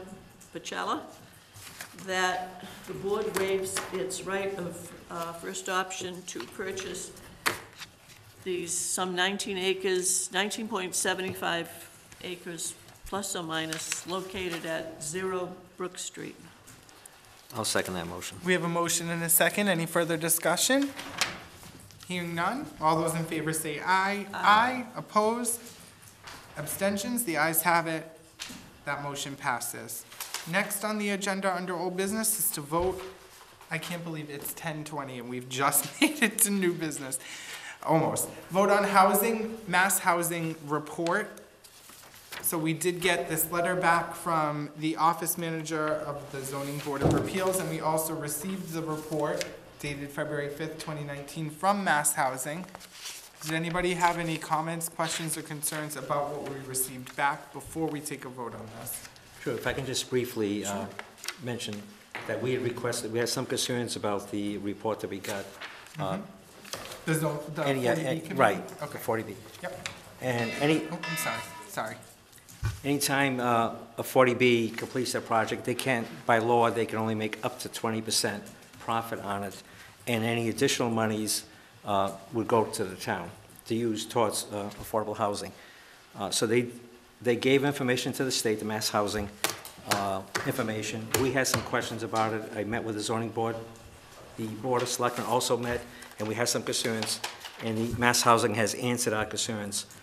We were concerned about the prices of the affordable units, the houses. They had given us one figure. We wanted it broken down from each year, 2015, 2016, 2017. So the bottom line is that after all of this, when you take into consideration the price that, for the land and everything else, that the profit that this company made was 9.5%. So it was very, less than half of what the 20% would have been. So we're not seeking any funds. I don't think we have to take any action on this. So we don't have to vote. I don't believe we have to take, No, we do. We need to tell Mass Housing if we accept their draft. We only have the 30-day extension. if we had any other concerns. Isn't that what it said? We need that- to respond to them that we're all set with I their say we added just vote, information. and that way, there's no question. So we're confident that they made less than the 20%. There's no money that's going to be eligible coming to the town. And all the concerns and all the questions that this board had, as well as the 40B committee and the zoning board of appeals have been answered. So this is so that people know this is our first 40B that's being completed. So we had to make sure that all the Ts were crossed and the Is were dotted, and we're satisfied with their report, so. Thank you for that. Did you have anything, Selectman Goulart? Now, I was just wondering, on the second paragraph, although the town of Dayton's review period had expired, how do you know how much time you have? I mean, how could it expire when we didn't even have it? We did, they gave us their response, Mass Housing, and they told us if we don't hear any comments from you by a certain date, they're gonna assume that we accept it. We didn't respond in time to that date, so they gave us additional time.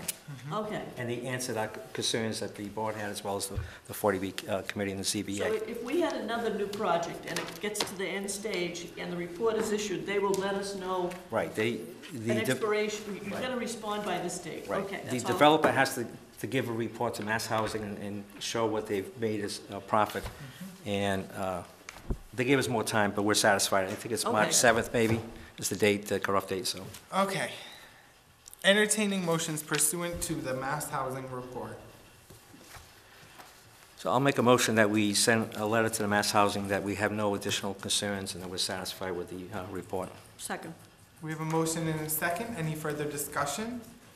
Hearing none, all those in favor say aye. Aye. Opposed? Abstentions? The ayes have it, and that motion passes.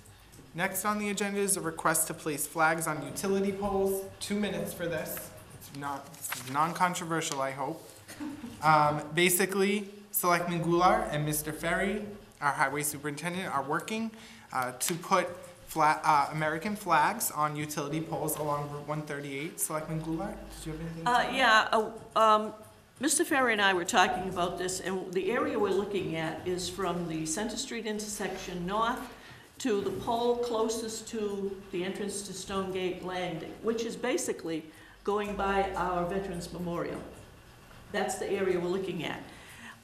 So I checked with Verizon, and when I went to contact National Grid, the person I was supposed to talk to was no longer there. So I called the town administrator in the town of Somerset and asked them what the procedure was. And he said, here's the contact person. So I called that person at National Grid. And what she said was, basically, you don't have to get permission from us. We just have regulations, such as the location of the flag holder has to be a certain distance below the lowest wire, which would be cable wire on our poles. So I said, well, I'm thinking of the town of Somerset, and they said, yes, the town of Somerset, the way the poles are placed, the holders are placed on the poles would be appropriate. So I told Mr. Ferry that, and I said, 1 can minute. you? No, you still have time. Oh, I thought you said, when you No, said, no. I thought you said 1 moment. No, so I no. had to stop. I'm sorry. I'm sorry. We're not used to the time limits. And we I was just looking wasted down. 45 seconds. Mr. Ferry talked to, We should be given more time. Don Hershey, because we said, hey, this is, what can you find out about flags and holders? So, Mr. Ferry was going to get the cost figures, and Don had information about flags, and I thought they were gonna submit it to Mrs. Aaronstein. I don't see it in the package, but all we did was talk about it and get some cost guesstimates and talk to National Grid. What National Grid told me was, because I said, who owns the poles? They said, National Grid owns the poles, but if one has to come down, it's Verizon. Like if somebody crashes into one, I don't know what that's about. But she said, she was the lady that I needed to talk to. And as I said, as I talked to Somerset and talked to Mr. Brown about what they did, so Tom and I decided to ask the board, basically, what do you think about this? Because Tommy said, do you think it's possible to have it up for Memorial Day? I said, it's not a big job, but I said, we've got to get cost information and see how the board feels. Mhm.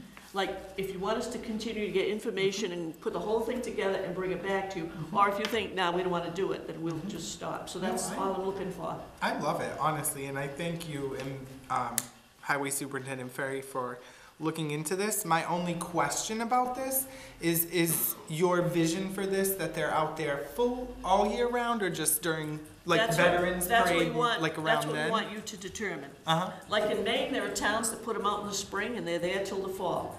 Mhm. There are other communities that put them out for like Memorial Day, 4th of July, and they usually take them down around Veterans Day. So they're up and down. Now, obviously, our highway department would have to put them up and down. Yeah. So that's something the board would have to determine. But all we're looking for right now is, do you think it's an idea that you'd like us to continue to pursue and to come in with some cost Oh, information? absolutely. I will mention, that would be- the other paragraph talked about having them on Center Street from the bridge up to the corner. Mhm. However, what I understand is, with the addition of the Bristol Aggie, they're thinking about having some kind of banners on the poles that relate to the school. So we're only focusing on Center Street to Stonegate, to go past the town buildings and the memorial. That would be our first approach. As you ride around town, you'll see people have them on telephone poles, like in North Dayton. Those are TMLP, obviously. Those are private, nothing to do with us. But we just thought we need some direction from the Thank you. board.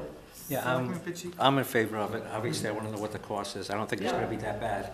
And I tend to think that maybe from Memorial Day to Veterans Day, that the flag should be up. Of course, we don't want them to start getting torn and all that and look terrible, Yeah, but and then you have to replace them. we're going to have to replace them at some point. And if they're from May to November, Yeah, just like It could- he They might does last the longer. memorial, They might, yeah, so- because the memorial, they're 24/7. we're talking about 3x5 flags here. Yeah, the kind you see along the streets, like the center of Somerset. Like That's, a medium, that's where I noticed. not the tiny. Oh, no, no, no, Okay, no. the Three, medium yeah. ones. 3 by Probably 5. similar to the size, probably not as, that's not a 3x5, bigger than Well, that. that's, yeah. Well, that's gigantic. It's not a 3x5.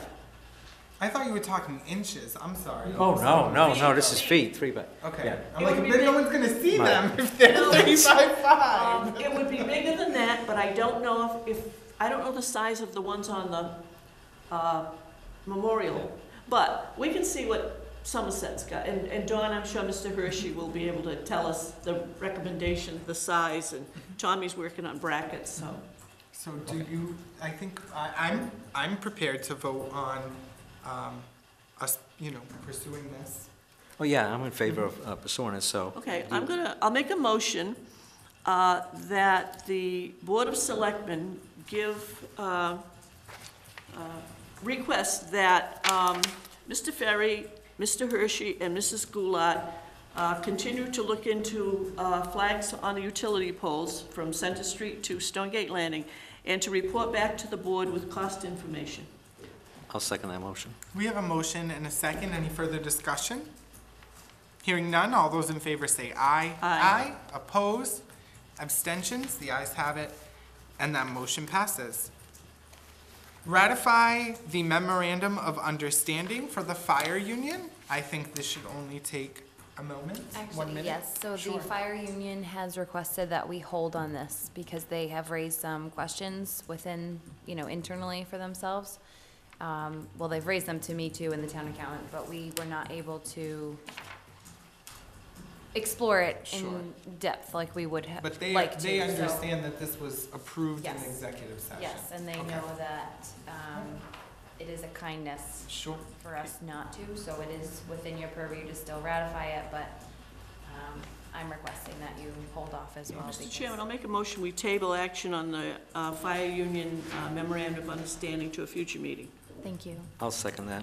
We have a motion and a second. Any further discussion? I just have a question. So will this change, once we vote on this, will it change their budget request? Their budget request actually includes Includes this it, okay. already. No discussion on the table. I'm just kidding. All right. Breaking the rules all over the place. Do it. All right. All those in favor say aye. Aye. Aye. Opposed? Abstentions? The ayes have it, and that motion passes. I can So take this one. correspond, we don't discuss correspondence anymore, I thought. Right, but, this is a request you have to vote on? Yeah, so I read it. Okay. So this is just a request that this person who came back full-time can carry some vacation time. Extra. So by right, she's allowed 2 weeks. She's looking to, have 1 additional week. carried over into the new fiscal year. So it would be one week extra than is allowed under the contract. The Board of Trustees did vote to approve that. Mr. Chairman, I'll make a motion that we allow Mrs. Laurie Van Hook to carry over 3 weeks of vacation into the new fiscal year due to extenuating circumstances. I will second the motion. We have a motion and a second. Any further discussion? Hearing none. All those in favor say aye. Aye. Opposed? Abstentions? The ayes have it, and that motion passes. So are we going to read the announcements like I thought we normally don't do, but I know there's something about, there's an event We heard about the recycling tonight. Right. from Curbside. Mr. Tanis. I think you need to mention the, We should do the town election, I think you have and the to. census. Yep, okay, I'll quickly read this memorandum from our town clerk. The annual town election will be held on April 6, 2019 at the Dayton Elementary School from 7 a.m. to 5 p.m. Nomination papers are available at the town clerk's office on Wednesday, January 2nd, 2019 for the following offices listed below. Last day to obtain papers was 5 p.m. on Wednesday, February 13th, 2019. The deadline to return nomination papers to the town clerk's office was 5 p.m. on Friday, February 15th, 2019. For your name to be placed on the ballot, it is necessary to obtain at least 33 signatures of registered voters, 1% of the total voters who voted for governor in the last state election, according to MGL Chapter 53, Section 6. Offices up for grabs. Assessor, 3-year term. Dayton Rehoboth Regional School Committee member to fill the vacancy, 2-year term. Dayton Rehoboth Regional School Committee member, 3-year term. Parks and Recreation, 3 years. Planning Board, 5 years. Public Library Trustee, 3 years. Selectmen, 3 years. Sewer Commissioner, 3 years. Town Clerk, 3 years. Town Collector, 3 years. Town Moderator, 1 year. Town Treasurer, 3 years. I do want to make one mention, correct me if I'm wrong, either of my colleagues or Madam Administrator. I don't believe anyone pulled papers, for the position of Planning Board. Correct. And so anyone who would like to be on the planning board, there is an election. I believe you can run on a sticker campaign. And after the election passes, if there's nobody, then this board, I believe, will appoint somebody. With the planning board. Of course, with their recommendation, of course. Okay, so that was that. United Census Bureau is looking for people to fill temporary positions. It sounds like there's office positions ranging from $15 to $19.50 an hour. You can work from home earning $19 to $21 an hour, more for temporary positions. To apply, you can go on to www.2020census.gov/jobs. And if you have any issues, you can call 855-JOB-2020 with those issues. Selectman Pacheco. Yes, if I can make another announcement, I want the town to know that I'm a member of the Dayton Historical Society. I'm an officer of the Dayton Historical Society.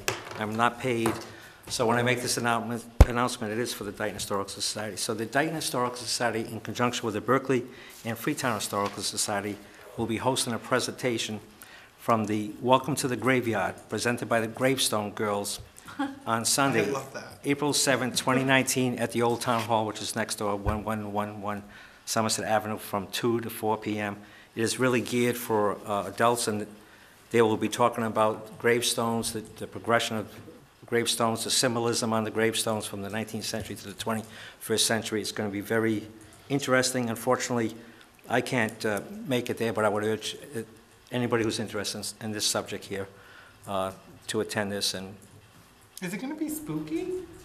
no, I don't believe it's going to be. I felt like there was going to be a spooky vibe, like a smoke machine behind this grave. Like, I think it's don't know. probably gonna That's be what I was amazing, because if they look at some of the old inscriptions that are on tombstones, some of them are really funny. thinking. I used to clean gravestones with my cousin when I lived on Smith Street. You know the old, there's a really old graveyard across the street So I'm You know, I'm you're not really supposed to interested in clean the this. gravestones, right? You're supposed to leave them the way they are. Okay, this was like 1995. I thought you were gonna say you We put didn't the know paper that on then. it and People traced it. do the rubbings, Yeah. and they may We talk about figured that. that out late, Yes. you know, a decade After you later. We were a damage little all behind these, the curve. after you damage all these gravestones, But we were naive kids. We thought we were helping. I thought we were doing some good. Yeah. I have one announcement for any of our brave public who are still with us.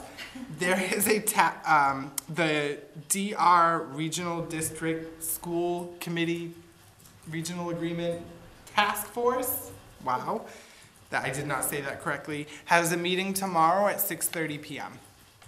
to hash out some more regional agreement, regional amended agreement things. So there were a couple sticking points, specifically if I can recall. This will come as no surprise. The assessment method was one of the sticking points.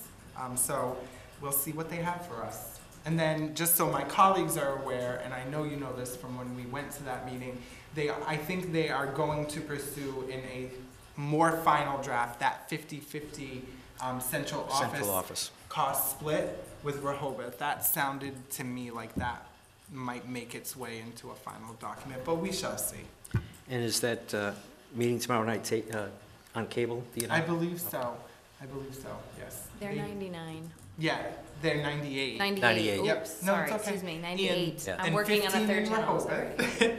And I believe so, because I believe the last one was. So if my colleagues can't make it, feel free to watch it back.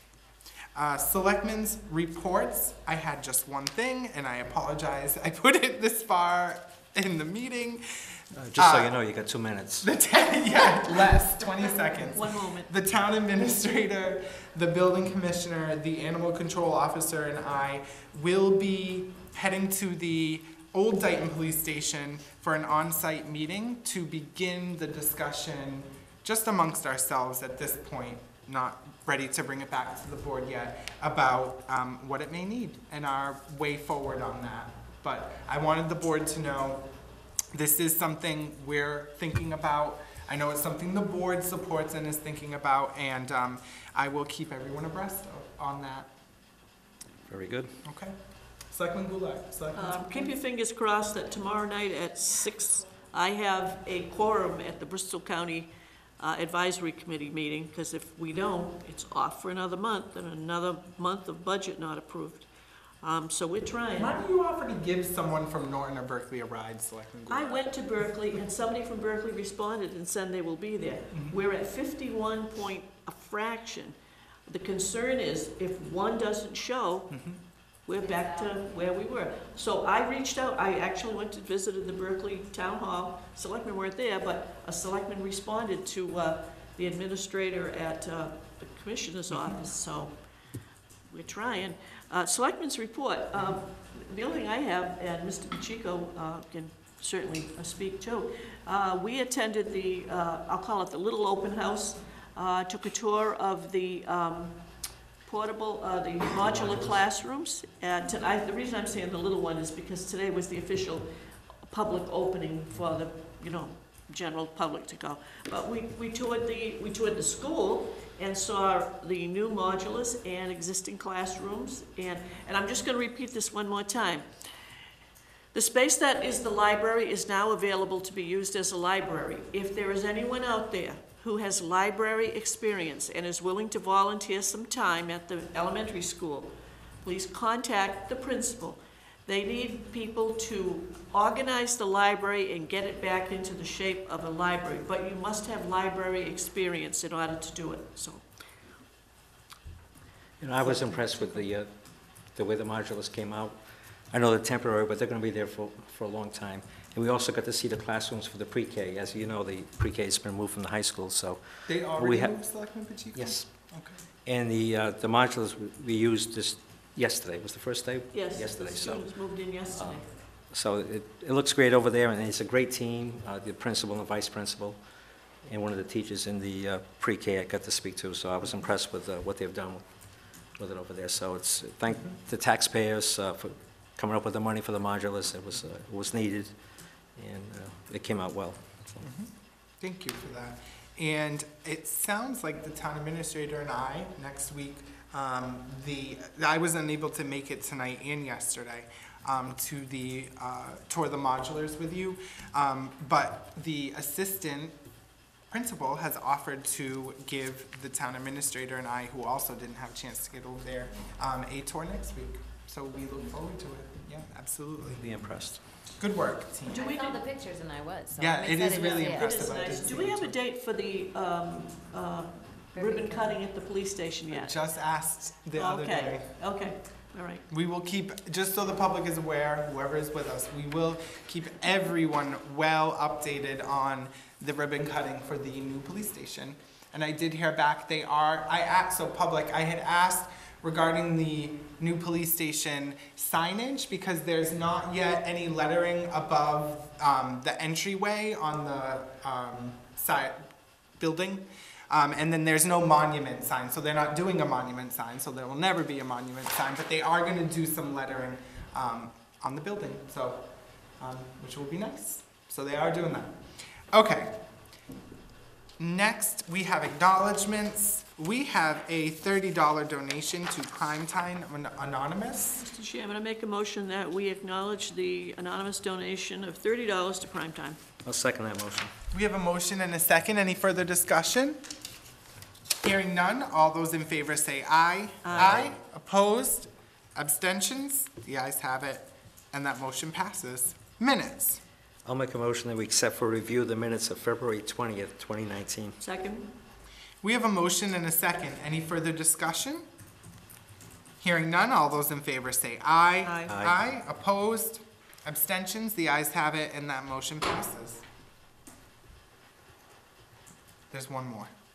I can't make, Oh, you weren't here, okay. I was No, not here, I no. understand, I'm sorry, I didn't even look at Mr. the Chairman, dates. I move that we accept the minutes of the regular meetings, the board, February 7th, 14, 21, 28, and March 7th, 2018. I will Approve, oh, sorry, Approve. approve. Mhm. I will step down and second. Any further discussion? Hearing none, all those in favor say aye. Aye. Opposed? Abstentions? I abstain. The ayes have it, and that motion passes. Sorry about that, Selectman Pacheco. Um, Approval of the warrants. Yeah, before I do the warrants, I need to advise you that I have signed 3 small warrants. One was $335, it was for professional services. Karen, do you remember what the other 2 were? One was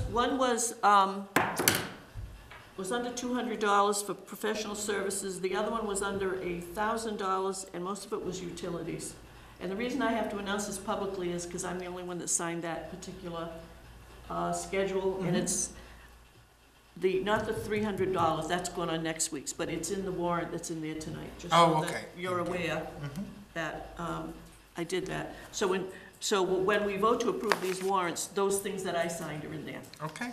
Mr. Chairman, I move that the following warrants dated February 27th be approved. 35A-19 in the amount of $103,183.88 payroll. 35B-19 in the amount of $19,573.59, and warrant 35C in the -19 in the amount of $106,034.17, the last 2 being accounts payable, be approved. I'll second that motion. We have a motion and a second. Any further discussion? Hearing none. All those in favor say aye. Aye. Opposed? Abstentions? The ayes have it, and that motion passes. Any public input? Mr. Gale, you are the only person here. I made a motion, we adjourn. Are you Oh. gonna so move? I was going to so move, yes. All right. Second. We have a motion and a second. All those in favor say aye. Aye. Aye. Opposed? Abstentions? The ayes have it, and that motion passes. Have a wonderful evening, everyone. Thank you, Cable. Thank you, Cable.